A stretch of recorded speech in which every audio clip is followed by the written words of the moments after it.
ਸਤਨਾਮ ਵਾਹਿਗੁਰੂ ਸਾਹਿਬ ਜੀ।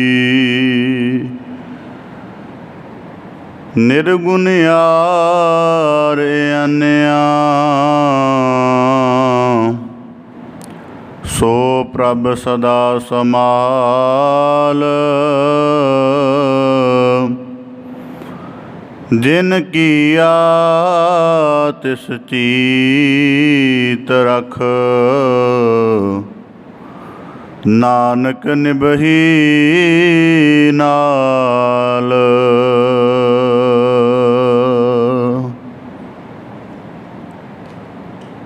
माता के उदर में प्रतिपाल करे, सो क्यों मन हो विसारिय। मन हो क्यों विसारिय वडदाता, दे अगन मह आहार पहुँचावहे।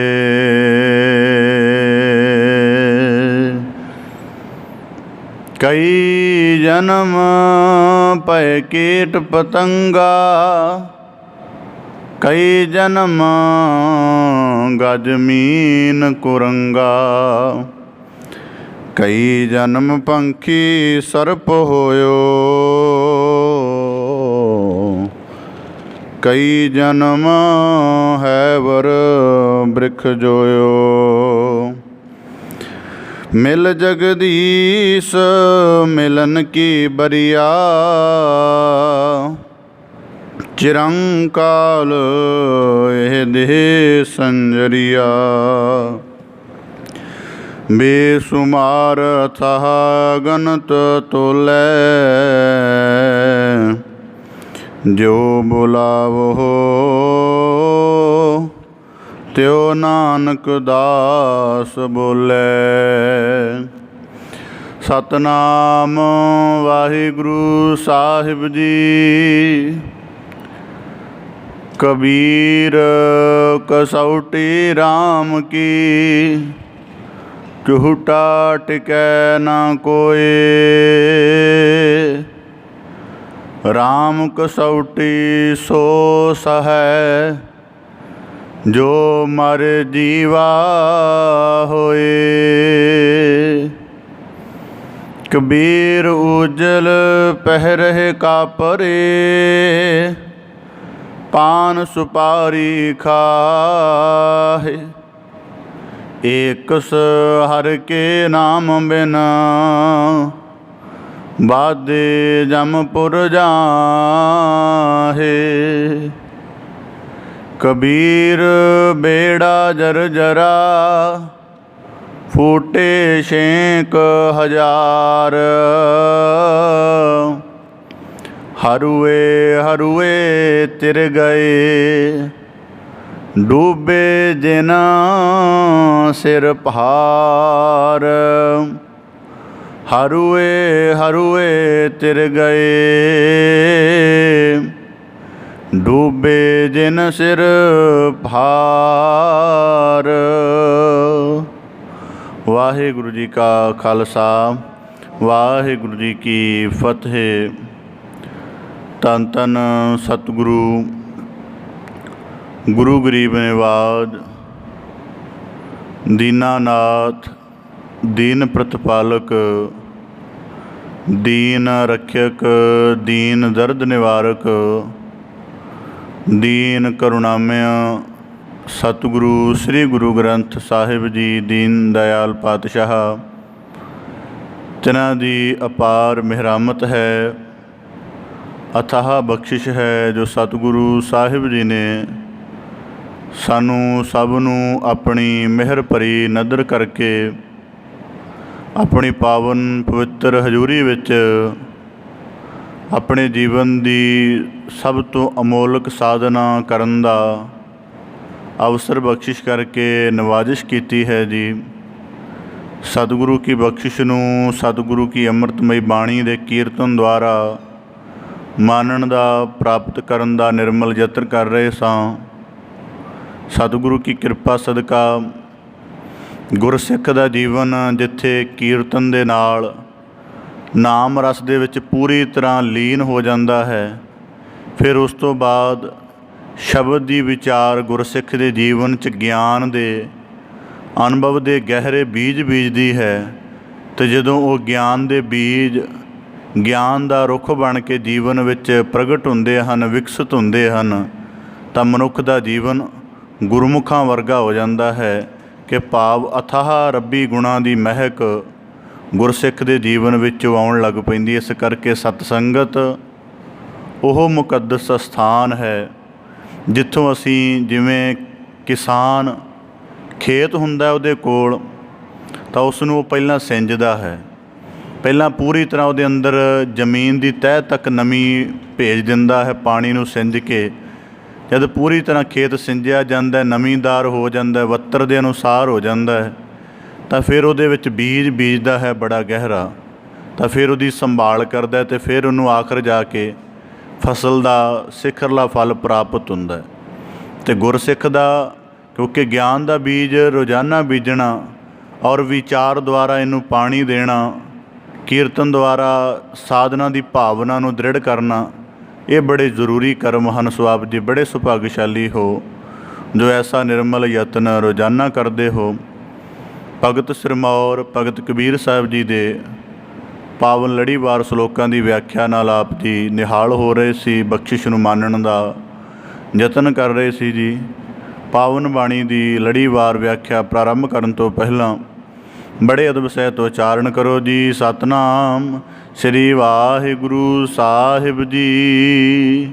ਕਬੀਰ ਕਸੌਟੀ ਰਾਮ ਕੀ, ਝੂਠਾ ਟਿਕੈ ਨਾ ਕੋਏ।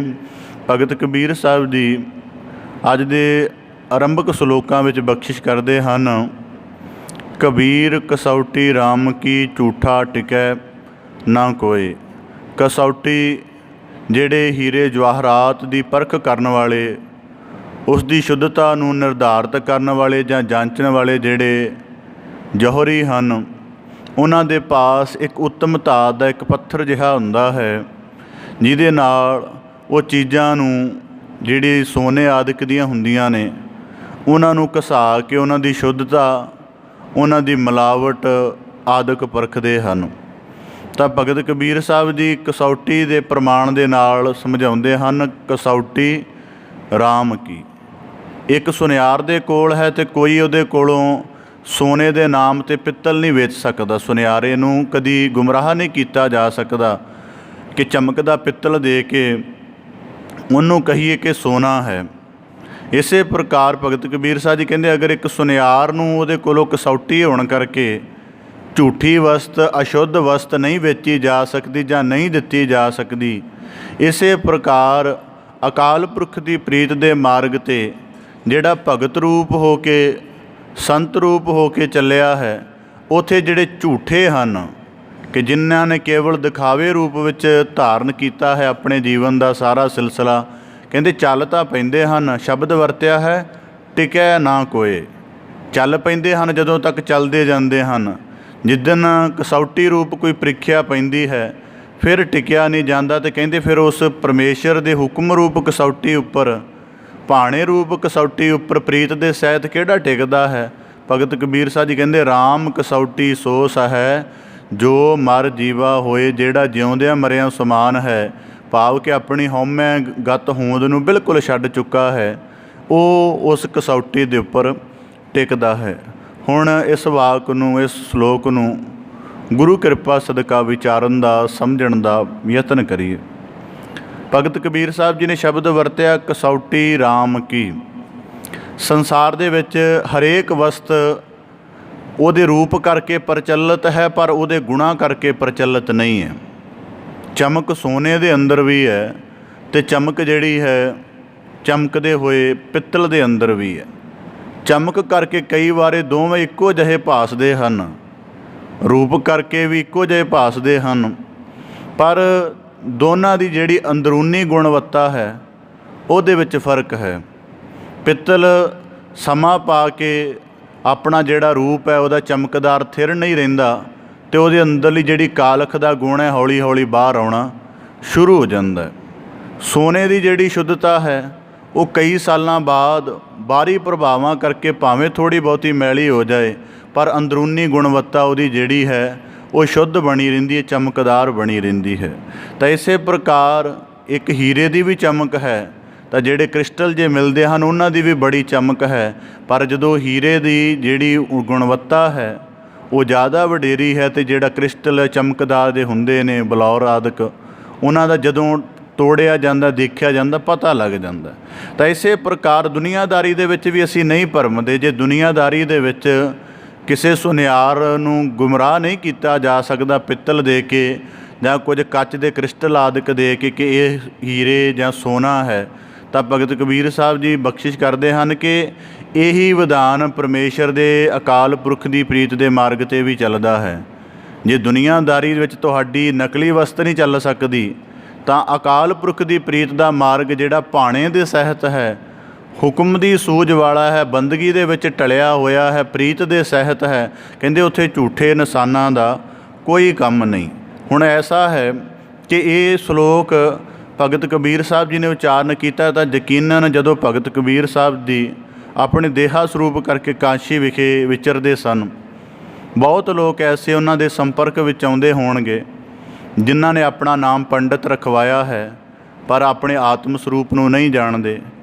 ਬੜੇ ਐਸੇ ਹਨ ਸੰਨਿਆਸੀ ਨਾਮ ਰਖਵਾਇਆ ਹੈ, ਘਰ ਦਾ ਤਿਆਗ ਕਰ ਦਿੱਤਾ ਹੈ ਪਰ ਮਨ 'ਚ ਉਹਦੀ ਘਰ ਦੀ ਪਦਾਰਥਾਂ ਦੀ ਵਾਸਨਾ ਨਹੀਂ ਮਿਟੀ। ਬੜੇ ਐਸੇ ਭਗਤ ਹਨ ਸਮਾਧੀਆਂ ਲਗਾਉਂਦੇ ਹਨ ਪਰ ਪ੍ਰਭੂ ਦੇ ਨਿਕਟ ਜਰਾ ਜਿੰਨਾ ਵੀ ਉਹਨਾਂ ਦਾ ਅਵਸਥਾ ਨਹੀਂ ਹੈ। ਤਾਂ ਭਗਤ ਕਬੀਰ ਸਾਹਿਬ ਜੀ ਕਹਿੰਦੇ ਝੂਠਾ ਟਿਕੈ ਨਾ ਕੋਏ। ਬੜੇ ਐਸੇ ਹਨ ਜਿਹੜੇ ਅਖਵਾਉਣਾ ਸ਼ੁਰੂ ਕਰ ਦਿੰਦੇ ਹਨ, ਪਰ ਜਦੋਂ ਜੀਵਨ ਦੇ ਵਿੱਚ ਉਸ ਨੂੰ ਪਰਖਿਆ ਜਾਂਦਾ ਹੈ, ਪਰਖਣ ਦਾ ਭਾਵ ਕੀ ਹੈ? ਹੁਣ ਇਹਦੇ ਵਿੱਚ ਦੋ ਪੱਖ ਹੋਰ ਬਣਦੇ ਨੇ। ਦੋ ਤਰ੍ਹਾਂ ਦਾ ਜੀਵਨ ਜੀਵਿਆ ਜਾ ਸਕਦਾ ਸੰਸਾਰ ਦੇ ਵਿੱਚ। ਇੱਕ ਜੀਵਨ ਹੈ ਬਿਲਕੁਲ ਅਕਾਲ ਪੁਰਖ ਦੇ ਹੁਕਮ ਪ੍ਰਤੀ ਸਮਰਪਣ ਕਰ ਦੇਣਾ, ਜੀਵਨ ਬਿਲਕੁਲ ਸਮਰਪਣ ਕਰ ਦੇਣਾ, ਕਿਰਿਆ ਕਰਨੀ, ਕਰਮ ਕਰਨਾ, ਪਰ ਰੱਖਣਾ ਸਾਰਾ ਕੁਝ ਸਮਰਪਣ ਭਾਵ ਦੇ ਵਿੱਚ।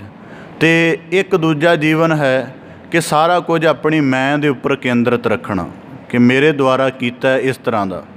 ਹੁਣ ਜਿਹੜਾ ਪਹਿਲਾ ਜੀਵਨ ਹੈ ਜਿਹੜਾ ਬਿਲਕੁਲ ਅਕਾਲ ਪੁਰਖ ਦੇ ਹੁਕਮ ਪ੍ਰਤੀ ਸਮਰਪਣ ਭਾਵਨਾ ਵਾਲਾ ਹੈ, ਉਹਦੇ ਸਭ ਤੋਂ ਪਹਿਲਾਂ ਜੀਵਨ ਦੀ ਅਵਸਥਾ ਹੈ, ਉਹਦੇ ਅੰਦਰ ਦੇ ਮਨੋ ਭਾਵ ਇਹ ਹਨ ਕਿ ਮੇਰੀ ਕੁਝ ਹਸਤੀ ਨਹੀਂ ਹੈ। ਅਸਲ 'ਚ ਮੈਂ ਇੱਕ ਜਿਵੇਂ ਸ਼ਤਰੰਜ ਦਾ ਮੋਹਰਾ ਖੇਡਿਆ ਜਾਂਦਾ ਹਾਂ, ਜਾਂ ਗੁਰਬਾਣੀ 'ਚ ਵਾਕ ਆਉਂਦੇ ਨੇ, ਕਾਠ ਕੀ ਪੁੱਤਰੀ ਕਹਾਂ ਕਰੇ ਬਪੁਰੀ ਖਿਲਾਵਨ ਹਾਰੋ ਜਾਣੈ। ਜਾਂ ਭਗਤ ਕਬੀਰ ਸਾਹਿਬ ਜੀ ਹੀ ਆਖਦੇ ਹਨ, ਕਬੀਰ ਗਲੇ ਹਮਾਰੇ ਜੇਵਰੀ ਜੈ ਖਿੰਚੈ ਤਹਿ ਜਾਓ। ਤਾਂ ਇਸੇ ਪ੍ਰਕਾਰ ਜਿਉਂ ਨਚਾਵੇ ਤਿਉਂ ਤਿਉਂ ਨਾਚੈ। ਇਸੇ ਪ੍ਰਕਾਰ ਭਗਤ ਜਿਹੜਾ ਰੱਬੀ ਸਮਰਪਣ ਵਿੱਚ ਢਲਿਆ ਹੋਇਆ, ਉਹ ਆਪਣੀ ਹੋਂਦ ਨੂੰ ਪਹਿਲੇ ਪੱਧਰ 'ਤੇ ਹੀ ਸਮਰਪਿਤ ਕਰ ਦਿੰਦਾ ਹੈ। ਭਾਵ ਕਿ ਜਿਵੇਂ ਆਨੰਦ ਸਾਹਿਬ ਦੀ ਬਾਣੀ ਰੋਜ਼ਾਨਾ ਉਹਦੇ ਪੜ੍ਹਨ ਦਾ ਸਿਲਸਿਲਾ ਇੱਕ ਢੰਗ ਇਹ ਵੀ ਹੈ ਕਿ ਸਾਨੂੰ ਸਾਡਾ ਮੂਲ ਯਾਦ ਰਹੇ ਕਿ ਜੇ ਜੋਤ ਸਰੂਪ ਨਾ ਸਾਡੇ ਸਰੀਰ ਵਿੱਚ ਵਰਤੇ ਤਾਂ ਸਰੀਰ ਦਾ ਵਿਧਾਨ ਨਹੀਂ ਬਣਿਆ ਰਹਿ ਸਕਦਾ। ਇਸ ਕਰਕੇ ਭਗਤ ਜਿਹੜਾ ਰੱਬੀ ਸਮਰਪਣ ਵਿੱਚ ਢਲਿਆ ਹੋਇਆ, ਪਹਿਲੇ ਪੱਧਰ 'ਤੇ ਆਪਣੀ ਹੋਂਦ ਨੂੰ ਪਰਮੇਸ਼ਰ ਦੀ ਜਾਣਦਾ ਹੈ। ਜਦੋਂ ਜਾਣਦਾ ਫਿਰ ਐਸਾ ਅਭਿਆਸ ਵੀ ਕਰਦਾ ਹੈ। ਅਭਿਆਸ ਕਰਦਿਆਂ ਕੋਈ ਵੀ ਯਤਨ ਕਰੇ ਉਹ ਮੈਂ ਜਾਂ ਮੇਰੀ ਦੀ ਬਜਾਏ ਤੂੰ ਅਤੇ ਤੇਰਾ ਵਿੱਚ ਅਰਪਣ ਕਰਦਾ ਹੈ। ਕੋਈ ਵੀ ਕਾਰਜ ਕਰਨਾ ਹੈ, ਆਰਾਧਨਾ ਕਰਨੀ ਹੈ, ਤੂੰ ਦੇ ਰੂਪ ਵਿੱਚ ਕਰਦਾ ਹੈ, ਅਰਪਣ ਕਰਨਾ ਹੈ, ਤੇਰਾ ਰੂਪ ਦੇ ਵਿੱਚ ਕਰਦਾ ਹੈ। ਫਿਰ ਇਸ ਤੋਂ ਅੱਗੇ ਜੀਵਨ ਦੇ ਵਿੱਚ ਸਭ ਕੁਝ ਕਰਦਿਆਂ ਜੋ ਵਾਪਰਦਾ ਹੈ ਉਹਨੂੰ ਬੜੇ ਚਾਅ ਦੇ ਨਾਲ ਪ੍ਰਵਾਨ ਹੁੰਦਾ ਹੈ, ਕਿਉਂਕਿ ਉਹ ਮਰ ਜੀਵਾ ਹੈ। ਉਹ ਦੁੱਖ ਸੁੱਖ ਵਾਲੀ ਹੋਂਦ ਤਾਂ ਛੱਡ ਚੁੱਕਾ ਹੈ, ਉਹ ਉਸਤਤ ਨਿੰਦਾ ਵਾਲੀ, ਉਚਾਈ ਵਾਲੀ, ਨਿਵਾਣ ਵਾਲੀ ਹਾਲਤ ਤਾਂ ਛੱਡ ਚੁੱਕਾ ਹੈ। ਕਿਉਂਕਿ ਮੁਰਦੇ ਨੂੰ ਹੁਣ ਤੁਸੀਂ ਅੱਧ ਆਕਾਸ਼ ਵਿੱਚ ਲੈ ਜਾਓ ਜਾਂ ਜ਼ਮੀਨ ਦੀ ਗਹਿਰਾਈ ਵਿੱਚ ਲੈ ਜਾਓ, ਸ਼ਬਦ ਹੈ ਨਾ ਮਰ ਜੀਵਾ, ਤਾਂ ਉਹਨੂੰ ਤਾਂ ਕੋਈ ਫਰਕ ਨਹੀਂ ਹੈ। ਤਾਂ ਇਸੇ ਪ੍ਰਕਾਰ ਜਿਹਨੇ ਆਪਣੀ ਹੋਂਦ ਹੀ ਗਵਾ ਦਿੱਤੀ ਹਉਮੈ ਵਾਲੀ, ਤਾਂ ਉਹਨੂੰ ਜੀਵਨ ਦੇ ਵਿੱਚ ਕੁਝ ਵੀ ਵਾਪਰੇ ਫਿਰ ਇਸ ਕਰਕੇ ਉਹ ਸਾਰੇ ਭਾਣੇ ਨੂੰ ਸੱਤ ਕਰਕੇ ਪ੍ਰਵਾਨ ਕਰਕੇ ਮੰਨਦਾ ਹੈ। ਫਿਰ ਇਸੇ ਪ੍ਰਕਾਰ ਦੇ ਜੀਵਨ ਦੇ ਵਿੱਚ ਉਹਨੂੰ ਉੱਤਮਤਾ ਹਾਸਲ ਹੁੰਦੀ ਹੈ, ਵਡਿਆਈ ਜਾਂ ਸਿਫਤ ਦਾ ਪਾਤਰ ਬਣਦਾ ਹੈ, ਅਤੇ ਉਹ ਵੀ ਉਹਨੂੰ ਅਰਪਣ ਰੱਖਦਾ ਹੈ। ਇੰਨਾ ਜ਼ਿਆਦਾ ਅਰਪਣ ਰੱਖਦਾ ਹੈ ਕਿ ਕੋਈ ਆਪਣੇ ਪਾਸ ਸਾਬਤ ਬਚਾ ਕੇ ਨਹੀਂ ਰੱਖਦਾ। ਤਾਂ ਭਗਤ ਕਬੀਰ ਸਾਹਿਬ ਜੀ ਕਹਿੰਦੇ ਇਹ ਰੱਬੀ ਸਮਰਪਣ ਵਾਲੇ ਹਨ। ਜਦੋਂ ਇਸ ਤਰ੍ਹਾਂ ਦੇ ਇਨਸਾਨ ਚੱਲ ਗਏ ਹਨ ਜਦੋਂ ਕਦੇ ਕਸੌਟੀ ਰੂਪ ਪ੍ਰੀਖਿਆ ਪਏਗੀ ਕਿ ਅਜੇ ਤਾਂ ਕੇਵਲ ਆਰਾਧਨਾ ਰੂਪ 'ਚ ਕਹਿੰਦੇ ਨੇ ਕਿ ਮਾਲਕ ਤੇਰਾ ਹੈ, ਜਦ ਕਦੇ ਇਹਨਾਂ ਦੇ ਉੱਪਰ ਪ੍ਰੀਖਿਆ ਪਏਗੀ, ਜਿਹੜੇ ਸੱਚੇ ਸਮਰਪਣ ਵਾਲੇ ਹਨ ਉਹ ਉੱਥੇ ਪਾਰ ਲੰਘ ਜਾਣਗੇ। ਗੁਰਬਾਣੀ 'ਚ ਨਾ ਵਾਕ ਆਉਂਦੇ ਨੇ ਗੁਰੂ ਅਰਜਨ ਦੇਵ ਸਾਹਿਬ ਜੀ ਦੇ, ਰੱਤੇ ਸਈ ਜੇ ਮੁਖ ਨਾ ਮੋੜਨ, ਜਿਨੀ ਸੰਜਾਤਾ ਸਾਈ, ਝੜ ਝੜ ਪਵਦੇ ਕੱਚੇ ਬਿਰਹੀ, ਜਿਨ੍ਹਾਂ ਕਾਰਨ ਆਈ। ਪ੍ਰਭੂ ਦੀ ਮਾਰਗ 'ਤੇ ਚੱਲ ਤਾਂ ਪਏ, ਕਈ ਦੁਨੀਆ ਨੂੰ ਭਰਮਾਉਣ ਲਈ ਚੱਲ ਪਏ ਕਿ ਉਹੋ ਜਿਹੀ ਚਮਕ ਲਿਬਾਸ ਭੇਖ ਧਾਰਨ ਕਰ ਲਿਆ, ਪਰ ਜਦੋਂ ਪ੍ਰੀਖਿਆ ਪਈ ਜਾਂ ਜੀਵਨ ਦੇ ਵਿੱਚ ਕੁਝ ਇਸ ਤਰ੍ਹਾਂ ਦਾ ਵਾਪਰਿਆ ਪ੍ਰਭੂ ਪ੍ਰੀਤ ਦੀ ਸ਼ੁੱਧਤਾ ਨੂੰ ਗ੍ਰਹਿਣ ਕਰਨ ਦੇ ਲਈ, ਉਦੋਂ ਡਗਮਗਾ। ਇੱਕ ਦੂਜਾ ਜੀਵਨ ਹੈ, ਇੱਕ ਸਮਰਪਣ ਵਾਲਾ, ਇੱਕ ਉਹ ਹੈ ਜਿਹਦੇ ਵਿੱਚ ਸਾਰਾ ਕੁਝ ਮਨੁੱਖ ਆਪਣੇ ਨਾਲ ਸੰਬੰਧਿਤ ਕਰਦਾ ਹੈ ਕਿ ਮੈਂ ਪਰਮ ਹੋਂਦ ਹਾਂ। ਜਿਵੇਂ ਫਿਲਾਸਫੀ ਦੇ ਵਿੱਚ ਇੱਕ ਵਿਸ਼ਾ ਚੱਲਦਾ ਐਗਜ਼ਿਸਟੈਂਸ਼ੀਅਲਿਜ਼ਮ, ਉਹਦੇ ਵਿੱਚ ਉਹ ਪਰਮੇਸ਼ਰ ਦੀ ਜਾਂ ਅਕਾਲ ਪੁਰਖ ਦੀ ਸਾਰੀਆਂ ਹੋਂਦਾਂ ਨੂੰ ਮਨਫੀ ਕਰ ਦਿੰਦੇ ਨੇ। ਉਹ ਕਹਿੰਦੇ ਮਨੁੱਖ ਹੀ ਸਭ ਤੋਂ ਵੱਡੀ ਚੀਜ਼ ਹੈ, ਇਹਦਾ ਸੋਚਣਾ ਇਹਦਾ ਕਰਨਾ ਹੀ ਸਭ ਤੋਂ ਵੱਡਾ ਹੈ, ਬ੍ਰਹਿਮੰਡ ਦੀ ਸਭ ਤੋਂ ਵੱਡੀ ਚੀਜ਼ ਮਨੁੱਖ ਹੈ। ਇਸੇ ਪ੍ਰਕਾਰ ਐਸਾ ਮਨੁੱਖ ਜਿਹੜਾ ਸਮਝਦਾ ਮੈਂ ਹੀ ਉੱਤਮ ਹਾਂ, ਸਾਰਾ ਕੁਝ ਮੇਰੇ ਦੁਆਰਾ ਕੀਤਾ ਜਾਣਾ ਹੈ, ਆਪਣੀ ਹਉਮੈ ਦੇ ਤਹਿਤ ਜੀਵਨ ਜਿਉਣ ਵਾਲਾ ਹੈ, ਤਾਂ ਭਗਤ ਕਬੀਰ ਸਾਹਿਬ ਜੀ ਕਹਿੰਦੇ ਇਹ ਦੋ ਚੱਲ ਪਏ ਨੇ। ਤਾਂ ਜਦੋਂ ਇੱਕ ਹੈ, ਇੱਕ ਨੇ ਹੁਣ ਕੇਵਲ ਭਾਣਾ ਕਹਿਣਾ ਸ਼ੁਰੂ ਕਰ ਦਿੱਤਾ, ਉਹਨੇ ਰੋਜ਼ਾਨਾ ਆਪਣੀ ਹੋਂਦ ਨੂੰ ਪਰਮੇਸ਼ਰ ਨੂੰ ਅਰਪਣ ਕਰ ਕਰਕੇ ਐਸਾ ਅਭਿਆਸ ਕਰ ਲਿਆ ਕਿ ਜਦ ਜੀਵਨ ਦੇ ਵਿੱਚ ਕੋਈ ਇਸ ਤਰ੍ਹਾਂ ਦੀ ਵਿਪਦਾ ਆਈ ਤਾਂ ਉਹ ਬੜੇ ਆਰਾਮ ਦੇ ਨਾਲ ਪਾਰ ਲੰਘ ਗਿਆ। ਹੁਣ ਇਸ ਦਾ ਪ੍ਰਮਾਣ ਆਪਦੇ ਸਨਮੁਖ ਰੱਖਾ ਇੱਕ, ਤਾਂ ਕਿ ਗੱਲ ਪਕੜ ਵਿੱਚ ਆ ਜਾਏ। ਕਹਿੰਦੇ ਕੋਈ ਭਗਤ ਜਨ ਸੀ, ਮਹਾਤਮਾ ਸੀ, ਬੜੇ ਬੰਦਗੀ ਭਾਵ ਵਾਲਾ, ਤਾਂ ਉਹਨੇ ਹਰ ਵਕਤ ਕਿਹਾ ਕਰਨਾ ਕਿ ਜਿਹੜਾ ਹੈ ਪਰਮੇਸ਼ਰ ਠੀਕ ਕਰਦਾ ਹੈ, ਸਭ ਕੁਝ ਚੰਗਾ ਕਰਦਾ ਹੈ, ਉਹਨੂੰ ਜਿਵੇਂ ਲੱਗਦਾ ਠੀਕ ਕਰਦਾ ਹੈ। ਸਮਾਂ ਪਾ ਕੇ ਉਹਦੀ ਜਿਹੜੀ ਹੈ ਉਹਦਾ ਜਵਾਨ ਪੁੱਤਰ ਚੜ੍ਹਾਈ ਕਰ ਗਿਆ। ਉਹ ਇਸੇ ਪ੍ਰਕਾਰ ਫਿਰ ਕਵੇ ਠੀਕ ਕਰਦਾ ਹੈ। ਪਤਨੀ ਚਲੀ ਗਈ, ਆਪ ਸਰੀਰਕ ਤੌਰ 'ਤੇ ਬੜਾ ਦੁਖੀ ਹੋ ਗਿਆ। ਆਖਿਰ ਇੱਕ ਦਿਨ ਇੱਕ ਜਗਿਆਸੂ ਉਹਦੇ ਕੋਲ ਆਇਆ, ਕਹਿਣ ਲੱਗਾ ਕਿ ਜਿਹੜਾ ਹੈ ਮੈਂ ਤੁਹਾਨੂੰ ਦੇਖਿਆ ਤੁਹਾਡੇ ਇੰਨੇ ਸੰਕਟ ਆ ਗਏ, ਤੁਹਾਡਾ ਵਾਕ ਨਹੀਂ ਬਦਲਿਆ, ਇਸ ਵਾਕ ਦਾ ਗਿਆਨ ਵੀ ਤਾਂ ਹੋਣਾ ਚਾਹੀਦਾ, ਅਨੁਭਵ ਵੀ ਤਾਂ ਹੋਣਾ ਚਾਹੀਦਾ। ਤਾਂ ਉਸ ਮਹਾਤਮਾ ਨੇ ਉਹਨੂੰ ਉੱਤਰ ਦਿੰਦਿਆਂ ਕਹਿਣ ਲੱਗਾ, ਹਾਂ ਇਹਦਾ ਅਨੁਭਵ ਵੀ ਹੈ। ਇਹਦਾ ਅਨੁਭਵ ਕੀ ਹੈ ਕਿ ਕਹਿੰਦਾ ਕਿ ਮੈਂ ਕੇਵਲ ਪਹਿਲਾਂ ਭਾਣਾ ਕਹਿੰਦਾ ਹੁੰਦਾ ਸਾਂ, ਤਾਂ ਮੈਂ ਮਤਲਬ ਮੈਨੂੰ ਇੰਨੀ ਕੀ ਸੋਝੀ ਸੀ ਕਿ ਭਾਣਾ ਮੰਨਣਾ ਚੰਗੀ ਗੱਲ ਹੈ, ਬੜੀ ਉੱਚੀ ਅਵਸਥਾ ਹੁੰਦੀ ਹੈ। ਕਹਿੰਦਾ ਉਹ ਪਹਿਲਾਂ ਮੈਂ ਕੇਵਲ ਕੱਥਦਾ ਸਾਂ ਅਤੇ ਉਸ ਦਾ ਅਨੁਭਵ ਮੈਨੂੰ ਆ ਜਾਏ, ਮੈਨੂੰ ਇੱਕ ਵਿਛੋੜੇ ਰੂਪ ਦੇ ਵਿੱਚ ਆਪਣੇ ਪੁੱਤਰ ਤੋਂ ਝਟਕਾ ਮਿਲਿਆ, ਅਤੇ ਕਹਿੰਦਾ ਥੋੜ੍ਹੇ ਦਿਨ ਪਛੇਮਾਨ ਰਿਹਾ, ਪਰ ਸੰਭਲ ਕੇ ਥੋੜ੍ਹਾ ਜਿਹਾ ਭਾਣੇ ਦੇ ਸਹਿਤ ਹੋ ਗਿਆ, ਫਿਰ ਮਿਲਿਆ ਹੋਰ ਸਹਿਤ ਹੋ ਗਿਆ, ਹੁਣ ਖੁਦ ਨਾਲ ਬਿਲਕੁਲ ਵਾਪਰ ਗਿਆ, ਜ਼ਿਆਦਾ ਨਿਕਟ ਹੈ। ਇਸ ਕਰਕੇ ਇਹ ਤਿੰਨ ਜਿਹੜੇ ਸਿਲਸਿਲੇ ਮੇਰੇ ਨਾਲ ਵਾਪਰੇ ਨੇ, ਇਹ ਮੈਨੂੰ ਭਾਣੇ ਦੀ ਜਿਹੜੀ ਅਵਸਥਾ ਉਹਦੇ ਵਿੱਚ ਜ਼ਿਆਦਾ ਡੂੰਘਾ ਲੈ ਗਏ ਨੇ, ਅਤੇ ਮੈਂ ਭਾਣੇ ਦਾ ਜ਼ਿਆਦਾ ਵਧੀਆ ਅਨੁਭਵ ਕਰ ਸਕਦਾ। ਇਸ ਕਰਕੇ ਮੈਂ ਕਹਿੰਦਾ ਸਭ ਕੁਝ ਠੀਕ ਹੀ ਚੱਲਦਾ ਹੈ। ਤਾਂ ਇਸੇ ਪ੍ਰਕਾਰ ਕਿਉਂਕਿ ਜਿਹੜੇ ਸੱਚ ਮਾਰਗ 'ਤੇ ਚੱਲਣ ਵਾਲੇ ਹਨ ਉਹਨਾਂ ਨੂੰ ਇਸ ਗੱਲ ਦਾ ਡਰ ਵੀ ਨਹੀਂ ਹੈ। ਜਿਹੜਾ ਝੂਠਾ ਬੰਦਾ ਹੈ, ਚੱਲ ਪਿਆ ਰੱਬੀ ਮਾਰਗ 'ਤੇ, ਉਹ ਹੀ ਜ਼ਿਆਦਾ ਆਲੇ ਦੁਆਲੇ ਦੇ ਕਰਮ ਕਰਦਾ ਹੈ। ਤਾਂ ਇਸੇ ਪ੍ਰਕਾਰ ਜਿਵੇਂ ਸਤਿਗੁਰੂ ਸਾਹਿਬ ਜੀ ਨੇ ਹੁਣ ਏਮਨਾਬਾਦ ਨਗਰ ਦੇ ਵਿੱਚ, ਭਾਵ ਕਿ ਜਿੱਥੇ ਗੁਰੂ ਨਾਨਕ ਸਾਹਿਬ ਜੀ ਭਾਈ ਲਾਲੋ ਜੀ ਕੋਲ ਗਏ, ਧਰਮੀ ਤਾਂ ਉੱਥੇ ਸੱਜਣ ਠੱਗ ਹੈ। ਸੱਜਣ ਜਿਹੜਾ ਉਹ ਧਰਮੀ ਬਣਿਆ ਹੋਇਆ, ਲੋਕ ਉਹਨੂੰ ਧਰਮੀ ਮੰਨਦੇ ਨੇ, ਉਹਨੂੰ ਕਹਿੰਦੇ ਨੇ ਜੀ ਇਹ ਦਾਨ ਪੁੰਨ ਵਧੀਕ ਕਰਦਾ ਹੈ, ਆਏ ਗਏ ਦੀ ਸੇਵਾ ਕਰਦਾ ਹੈ, ਥੋੜ੍ਹਾ ਧਰਮਸਾਲ ਬਣਾਈ ਹੋਈ ਹੈ, ਇਹ ਅਸਲ ਧਰਮੀ ਹੈ। ਭਾਈ ਲਾਲੋ ਕਿਰਤ ਕਰਦਾ, 10 ਨੌਹਾਂ ਦੀ, ਆਪਣੇ ਪਰਿਵਾਰ ਦਾ ਸਾਰਾ ਗੁਜ਼ਰ ਬਸਰ ਕਰਦਾ ਹੈ, ਰੱਬੀ ਯਾਦ ਵਿੱਚ ਲੀਨ ਰਹਿੰਦਾ ਹੈ। ਅਸਲ ਧਰਮੀ ਅਤੇ ਨਕਲ ਧਰਮੀ, ਪਿੱਤਲ ਅਤੇ ਸੋਨਾ, ਸੋਨੇ ਦੇ ਰੂਪ ਵਿੱਚ ਭਾਈ ਲਾਲੋ ਜੀ ਅਤੇ ਪਿੱਤਲ ਦੇ ਰੂਪ ਵਿੱਚ ਸੱਜਣ ਬੈਠਾ ਹੋਇਆ ਹੈ। ਪਰ ਸੰਸਾਰ ਨੂੰ ਠੱਗ ਕੌਣ ਰਿਹਾ ਹੈ? ਪਿੱਤਲ ਠੱਗ ਰਿਹਾ ਹੈ, ਕਿ ਉਹਨੇ ਆਪਣੀ ਚਮਕ ਬੜੀ ਬਣਾਈ ਹੋਈ ਹੈ, ਧਰਮਸਾਲ ਬਣਾਈ ਹੈ, ਬੜਾ ਕੁਝ ਬਣਾਇਆ ਹੋਇਆ ਹੈ। ਹੁਣ ਅਕਾਲ ਪੁਰਖ ਨਿਰਣਾ ਕਰਨ ਦੇ, ਅਕਾਲ ਪੁਰਖ ਹੀ ਨਿਰਣਾ ਉਹਨਾਂ ਦੇ ਗ੍ਰਹਿ ਵਿਖੇ ਚਲਾ ਜਾਂਦਾ ਹੈ ਭਾਈ ਲਾਲੋ ਜੀ। ਅਤੇ ਜਦੋਂ ਉਹ ਕਹਿੰਦਾ ਤੁਸੀਂ ਮੇਰੇ ਗ੍ਰਹਿ ਨਹੀਂ ਆਏ, ਤਾਂ ਫਿਰ ਅਸੀਂ ਇਤਿਹਾਸ 'ਚ ਪ੍ਰਮਾਣ ਸ਼ਰਵਣ ਕੀਤਾ ਕਿ ਗੁਰੂ ਸਾਹਿਬ ਜੀ ਨੇ ਨਤਾਰਾ ਕਰ ਦਿੱਤਾ ਕਿ ਇਸ ਦੀ ਰੋਟੀ ਦੇ ਵਿੱਚ ਅੰਮ੍ਰਿਤ ਹੈ ਅਤੇ ਤੇਰੀ ਦੇ ਵਿੱਚ ਖੂਨ ਹੈ। ਭਾਵ ਕਿ ਕਸੌਟੀ ਰਾਮ ਕੀ ਝੂਠਾ ਟਿਕੈ ਨਾ ਕੋਈ। ਬੜਾ ਚਿਰ ਭਰਮਾ ਸਕਦਾ, ਹੋ ਸਕਦਾ ਝੂਠਾ ਬੰਦਾ 100 ਸਾਲ ਤੱਕ ਭਰਮਾ ਲਏ, ਪਰ ਜਦੋਂ ਉੱਤੇ ਪ੍ਰੀਖਿਆ ਰੂਪ ਬਣੇਗੀ ਫਿਰ ਉਹਦਾ ਸੱਚ ਰੂਪ ਬਾਹਰ ਆ ਜਾਏਗਾ। ਤਾਂ ਭਗਤ ਕਬੀਰ ਸਾਹਿਬ ਜੀ ਕਹਿੰਦੇ ਫਿਰ ਇਸੇ ਪ੍ਰਕਾਰ ਝੂਠਾ ਟਿਕੈ ਨਾ ਕੋਏ। ਜਿਹੜਾ ਝੂਠੇ ਉਹ ਪੱਧਰ ਵਾਲਾ ਨਹੀਂ ਟਿਕ ਸਕਦਾ। ਗੁਰੂ ਗੋਬਿੰਦ ਸਿੰਘ ਮਹਾਰਾਜ ਜੀ ਨੂੰ ਡੱਲੇ ਚੌਧਰੀ ਨੇ ਕਹਿ ਦਿੱਤਾ, ਸਤਿਗੁਰੂ ਮੈਂ ਤੁਹਾਡੇ ਨਾਲ ਅੰਗ ਸੰਗ ਹੁੰਦਾ, ਮੇਰੇ ਇੰਨੇ ਸਿਪਾਹੀ ਸਨ, मैं कुछ ना होण दिंदा। सतगुरु साहब जी कहते वो अकाल पुरख का हुक्म है, जो होना हो गया। डल्ले चौधरी बहुता जिक्र करना ठीक नहीं, बहुता करी जावे। तो गुरु साहब जी ने उस समय किसी सिख ने कोई बंदूक आदि भेंट की, तो सतगुरु गुरु गोबिंद सिंह महाराज तलवंडी साहबों बैठे कहन लगे डल्ले चौधरी नूं कि बड़ी बात करदा है कि मैं तुहाडे बदले इउं कर दियांगा, मेरे सिपाही तुहाडे नाल बड़ी दूर तक निभणगे। जां किसी अपने एक सिपाही नूं आवाज़ दे, असीं बंदूक का निशाना परखना है। गया अपने सिपाहियां दे सैनिकां दे कोल जिहड़े तनखाहदार सन, अगों गल पै गए, कहण लगे उंज जंग विच मरना, लड़ाई विच मरना ठीक है, इंज बंदूक का निशाना बन के निहत्थे मरना सानूं परवाह नहीं। तो गुरु गोबिंद सिंह जी कोलों मूँह लटका के आ गया। गुरु साहब जी कहण लगे जिथे साडे सिंह ठहरे हुए ने, जरा उत्थे जाके आवाज़ दई कि गुरु गोबिंद सिंह महाराज जी ने बंदूक का निशाना परखना, कोई सिख हाज़र होवे। जाके जे कहा तो उत्थे दो पुत्र वीर सिंह ते तीर सिंह, एक जे बैठा एक दस्तार सजा रहा, अद्धा हत्थ लड़ च है, तो उस तरह ही भज्जे भज्जे आ गए, तो एक दूजे तो अगे हो के गुरु गोबिंद सिंह महाराज के सन्मुख खलोण। तो गुरु साहब जी भाव के फिर गुरु साहब जी ने डल्ले नूं समझाया कि डल्ले जिहड़ा सिੱਖੀ ਦਾ मार्ग है अर्पण का मार्ग है। ठीक है, तेरे को सिपाही बड़े ने, पर इन्हां तैनूं जीवन नहीं अर्पण किया होया।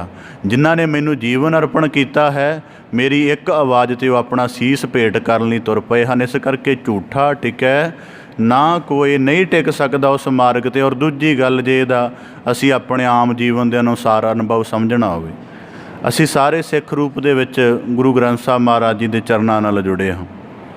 भाणे दी बात, हुक्म दी बात, जीवन जिउण दी सोझी असीं सारे लैंदे हां, पर गल की है कि जदों तक साडा अंदरूनी भरोसा दृढ़ नहीं है, जदों तक साडा अंदरूनी सिद्दक नहीं पक्का होया, उन्ना चिर जिन्नी मर्जी असी प्रतीति अपने मुख तो प्रगट करते जाइए वो बनने वाली नहीं है। हुण जिवें झूठा टिकै ना कोई दी गल आ गई, थोड़ी गल निजी हो जाएगी, पर करनी बनती है। मैनूं लगदा इस रूप दे विच बनती है कि प्रीत वाला तो किन्नियां भी औकड़ां होवे अपने मालक का दर नहीं छड्डदा। जरा जिन्नी विपता बनी गुरु द्वार का चेता ही भुल गया। इसे करके मैं अक्सर कई बारी रोज़ाना पिछले दिनों च वाक पढ़ते रहा, तो मनोभाव ऐसे सन कि झड़ झड़ पवदे कच्चे बिरही जिन्ना कार ना आई।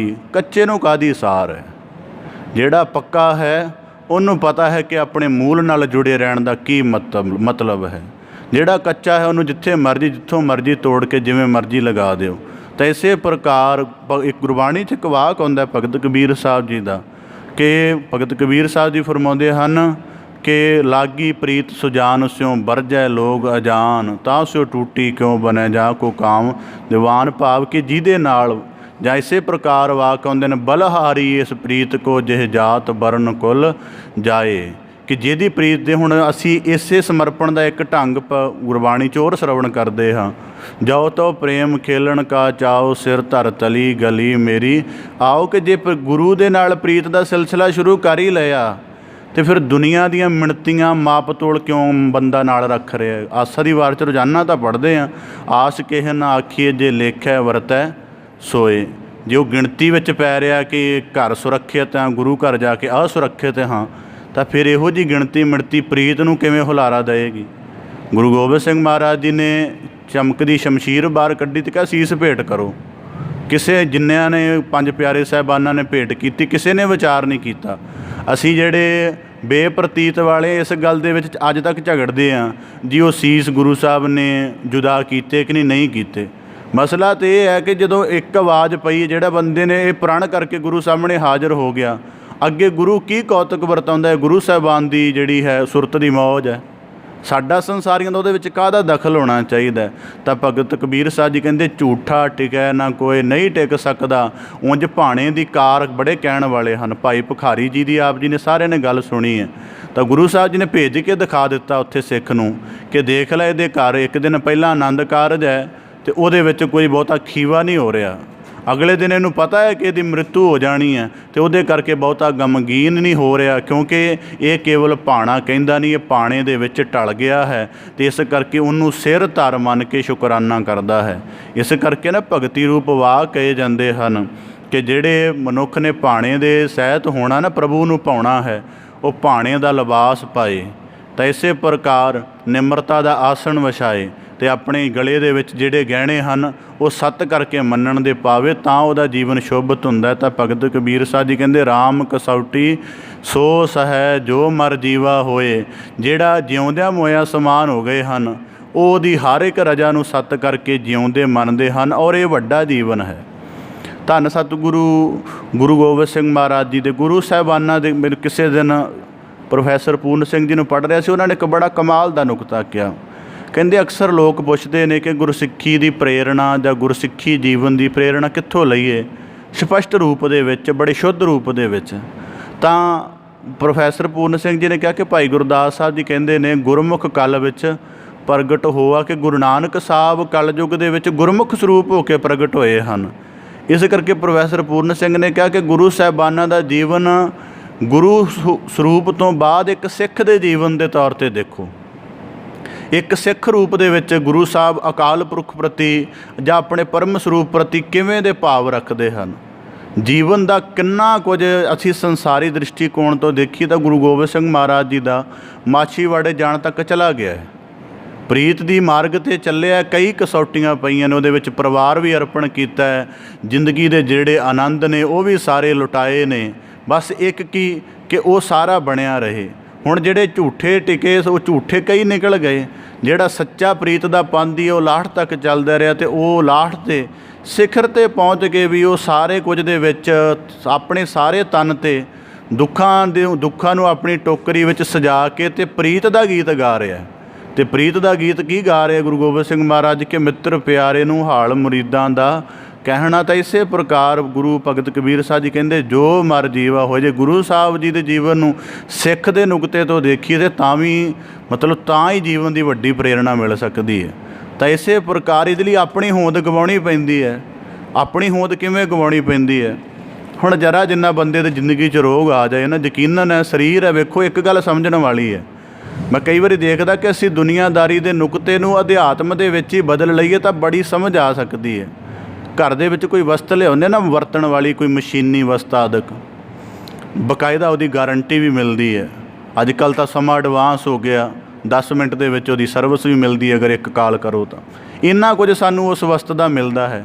ਕੀ ਉਸ ਵਸਤ ਦੇ ਵਿੱਚ ਕਦੀ ਕੋਈ ਨੁਕਸ ਨਹੀਂ ਪੈਂਦਾ? ਕੰਪਨੀ ਲਿਖ ਕੇ ਦਿੰਦੀ ਹੈ 100% ਓਕੇ ਟੈਸਟ ਲਿਖਿਆ ਹੁੰਦਾ ਉਹਦੇ 'ਤੇ, ਬਾਕਾਇਦਾ ਪ੍ਰਮਾਣਿਤ ਕੀਤਾ ਹੁੰਦਾ ਕਿ ਬਿਲਕੁਲ ਠੀਕ ਚੱਲੇਗੀ ਇੰਨੇ ਸਾਲ। ਫਿਰ ਵੀ ਕੋਈ ਨਾ ਕੋਈ ਨੁਕਸ ਤਾਂ ਪੈ ਹੀ ਜਾਂਦਾ, ਅਸੀਂ ਉਹਨੂੰ ਮੰਨਦੇ ਹਾਂ, ਫਿਰ ਠੀਕ ਵੀ ਕਰਾਉਂਦੇ ਹਾਂ। ਅਗਰ ਇਹ ਦੇਹ ਰੂਪ ਮਸ਼ੀਨ ਸਾਨੂੰ ਮਿਲੀ, ਯਕੀਨਨ ਇਹਦੇ ਵਿੱਚ ਕੋਈ ਨਾ ਕੋਈ ਰੋਗ ਤਾਂ ਚੱਲੇਗਾ ਹੀ। ਸਮਾਂ ਪਾ ਕੇ ਕੋਈ ਨਾ ਕੋਈ ਰੋਗ ਦਾ ਜਾਂ ਕਰਮ ਦਾ ਦਖਲ ਕੁਝ ਨਾ ਕੁਝ ਤਾਂ ਬਣੇਗਾ ਹੀ। ਫਿਰ ਉਹਦਾ ਰੋਸ ਕਿਉਂ ਬਣਾਉਣਾ? ਥੋੜ੍ਹਾ ਜਿਹਾ ਬੰਦੇ ਦੇ ਜੀਵਨ 'ਚ ਰੋਗ ਵਾਪਰਦਾ ਹੈ ਅਤੇ ਉਹਨੂੰ ਜਾਗਣ ਦੀ ਬਜਾਏ ਉਹਨੂੰ ਰੋਸ ਬਣਾ ਲੈਂਦਾ ਅਤੇ ਪ੍ਰਭੂ 'ਤੇ ਅਰਪਣ ਕਰ ਦਿੰਦਾ। ਤਾਂ ਪਰ ਜਿਹੜਾ ਭਗਤ ਹੈ, ਜਿਹੜਾ ਕਸੌਟੀ ਦੇ ਉੱਪਰ ਸੱਚਾ ਪਰਖਿਆ ਜਾਂਦਾ ਹੈ, ਉਹ ਫਿਰ ਕੀ ਕਰਦਾ ਹੈ? ਉਹ ਸਾਰੇ ਨੂੰ ਆਪਣਾ ਕਰਕੇ ਪ੍ਰਵਾਨ ਕਰਦਾ ਹੈ, ਕਿਉਂਕਿ ਉਹ ਆਪਣੀ ਹੋਂਦ ਛੱਡ ਚੁੱਕਾ ਹੈ। ਉਹ ਫਿਰ ਨਾ ਸੁੱਖ ਪ੍ਰਭੂ ਦਾ ਕਹੇਗਾ ਨਾ ਦੁੱਖ ਪ੍ਰਭੂ ਦਾ ਕਹੇਗਾ। ਉਹ ਸਾਰਾ ਕੁਝ ਸਮਰਪਿਤ ਰੂਪ ਦੇ ਵਿੱਚ ਮੰਨ ਕੇ ਉਹਨੂੰ ਧਾਰਨ ਕਰੇਗਾ। ਤਾਂ ਭਗਤ ਕਬੀਰ ਸਾਹਿਬ ਜੀ ਕਹਿੰਦੇ ਜੋ ਮਰ ਜੀਵਾ ਹੋਏ, ਜਿਹੜਾ ਜਿਉਂਦਿਆਂ ਮੋਇਆ ਸਮਾਨ। ਇਸ ਕਰਕੇ ਸ਼ਬਦ ਦਾ ਅਭਿਆਸ ਮਨੁੱਖ ਨੂੰ ਮਰਨ ਦੀ ਜਾਚ ਸਿਖਾਉਂਦਾ ਹੈ। ਮਰਨ ਦੀ ਜਾਂ ਪਿਛਲੇ ਦਿਨਾਂ ਦੇ ਵਿੱਚ ਵੀ ਕਥਾ ਦੇ ਵਿੱਚ ਭਾਵ ਐਸੇ ਸਾਂਝੇ ਹੋਏ ਸਨ ਕਿ ਮਰਨ ਦੇ ਜਿਹੜੇ ਅਸੀਂ ਲਿਟਰਲ ਜੇ ਅਰਥ ਪਹਿਲਾਂ ਆਪਣੇ ਹੰਢਾ ਰਹੇ ਹਾਂ ਉਹਨਾਂ ਨੂੰ ਛੱਡ ਦਿਓ। ਉਹ ਅਰਥ ਨਾ ਤਾਂ ਬਹੁਤੇ ਸਾਜ਼ਗਾਰ ਨੇ ਅਤੇ ਨਾ ਸਾਡੀ ਗਿਆਨ ਦੀ ਚੇਸ਼ਟਾ ਨੂੰ ਪੂਰੇ ਕਰਦੇ ਨੇ। ਮਰਨ ਦਾ ਭਾਵ ਇਹ ਹੈ ਕਿ ਆਪਣੀ ਹਉਮੈ ਵਾਲੀ ਹੋਂਦ ਨੂੰ ਮੇਟ ਕੇ ਅਧਿਆਤਮਿਕ ਤੌਰ 'ਤੇ ਜਾ ਕੇ ਜੀਵਨ ਦੇ ਪਰਮ ਰੰਗ ਵਿੱਚ ਰੰਗੇ ਜਾਣਾ ਜਾਂ ਜੀਵਨ ਦੇ ਪਰਮ ਅਨੁਭਵ ਨੂੰ ਮੰਨਣਾ, ਇਹ ਮਰਨ ਦੇ ਅਰਥ ਗੁਰਬਾਣੀ ਚਾਹੁੰਦੇ ਨੇ। ਤਾਂ ਇਸੇ ਪ੍ਰਕਾਰ ਭਗਤ ਕਬੀਰ ਸਾਹਿਬ ਜੀ ਕਹਿੰਦੇ ਮਰ ਜੀਵਾ ਹੋਏ। ਜਿਵੇਂ ਹੁਣ ਮਰ ਜੀਵਾ ਦਾ ਇੱਕ ਹੋਰ ਭਾਵ ਹੈ, ਜਿਹੜੇ ਸਮੁੰਦਰ ਦੀ ਤਹਿ ਤੱਕ ਗੋਤਾ ਲਾਉਂਦੇ ਨੇ ਉਹਨਾਂ ਨੂੰ ਮਰਜੀਵੜੇ ਕਿਹਾ ਜਾਂਦਾ। ਮਤਲਬ ਹੁਣ ਜਦੋਂ ਸਮੁੰਦਰ ਦੀ ਤਹਿ ਤੱਕ ਜਾਣਾ ਹੈ, ਪਹਿਲੀ ਤਾਂ ਗੱਲ ਇਹ ਨਹੀਂ ਪਤਾ ਕਿ ਮੋਤੀ ਲੱਭਣ ਲਈ ਸਮੁੰਦਰ ਦੀ ਤਹਿ ਤੱਕ ਜਾਣਾ, ਸਮੁੰਦਰ ਕਿੰਨਾ ਡੂੰਘਾ ਹੈ ਇਹ ਨਹੀਂ ਪਤਾ। ਹੁਣ ਜਾਂਦਿਆਂ ਕਿੰਨਾ ਸਮਾਂ ਲੱਗੇਗਾ, ਅਤੇ ਇਹ ਵੀ ਨਹੀਂ ਪਤਾ ਕਿ ਮੋਤੀ ਪ੍ਰਾਪਤ ਕਰਨ ਤੋਂ ਬਾਅਦ ਮੁੜਿਆ ਜਾ ਸਕੇਗਾ ਕਿ ਨਹੀਂ। ਮੇਰਾ ਇੱਕ ਨਿੱਜੀ ਜਾਣਕਾਰ ਹੈ, ਡਾਈਵਰ ਹੈ ਵਿਦੇਸ਼ ਦੇ ਵਿੱਚ, ਉਹ ਕਈ ਦਫਾ ਦੱਸਦਾ, ਕਹਿੰਦਾ ਕਿ ਬਾਕਾਇਦਾ ਹਰ ਵਾਰੀ ਜਦੋਂ ਸਮੁੰਦਰ ਦੇ ਵਿੱਚ ਡਾਈਵ ਲਗਾਉਂਦੇ, ਭਾਵੇਂ ਕਿ ਆਕਸੀਜਨ ਆਦਿਕ ਦੇ ਸਾਰੇ ਸਿਲੰਡਰ ਬੰਦੋਬਸਤ ਹੁੰਦਾ ਹੈ, ਪਰ ਕਹਿੰਦਾ ਲਾਸਟ ਆਪਣੀ ਬਾਕਾਇਦਾ ਇੱਕ ਐਂਟਰੀ ਪਾ ਕੇ ਜਾਈਦੀ ਹੈ ਕਿ ਜੇ ਮਿਸ਼ਨ ਜਾਂ ਜਿਹੜਾ ਸਾਡਾ ਟਾਸਕ ਕੰਪਲੀਟ ਹੋ ਗਿਆ ਠੀਕ ਹੈ, ਨਹੀਂ ਤਾਂ ਫਿਰ ਜੋ ਵੀ ਉਹ ਸਾਰਾ ਅੱਗੇ ਚੱਲਦਾ। ਹੁਣ ਭਗਤ ਕਬੀਰ ਸਾਹਿਬ ਜੀ ਕਹਿੰਦੇ ਜੋ ਮਰ ਜੀਵਾ ਹੋਏ, ਜਿਹੜਾ ਰੋਜ਼ਾਨਾ ਪ੍ਰਭੂ ਦੀ ਰਜਾ ਨੂੰ ਧਾਰਨ ਕਰ ਕਰਕੇ ਗਹਿਰਾ ਅਭਿਆਸ ਕਰਦਾ ਗਿਆ, ਭਾਵ ਕਿ ਹਰੇਕ ਗੱਲ ਨੂੰ ਭਾਣੇ ਸਹਿਤ ਮੰਨ ਕੇ ਉਹਦੇ ਵਿੱਚ ਰਜਾ ਹੋਣ। ਗੱਲ ਤਾਂ ਇਵੇਂ ਹੈ ਕਿ ਜਦੋਂ ਬੰਦਾ ਸ਼ੁਰੂਆਤ ਕਰਦਾ ਹੈ ਉਦੋਂ ਉਹਨਾਂ ਉਹ ਅੰਦਰੋਂ ਪੱਕਿਆ ਨਹੀਂ ਹੁੰਦਾ।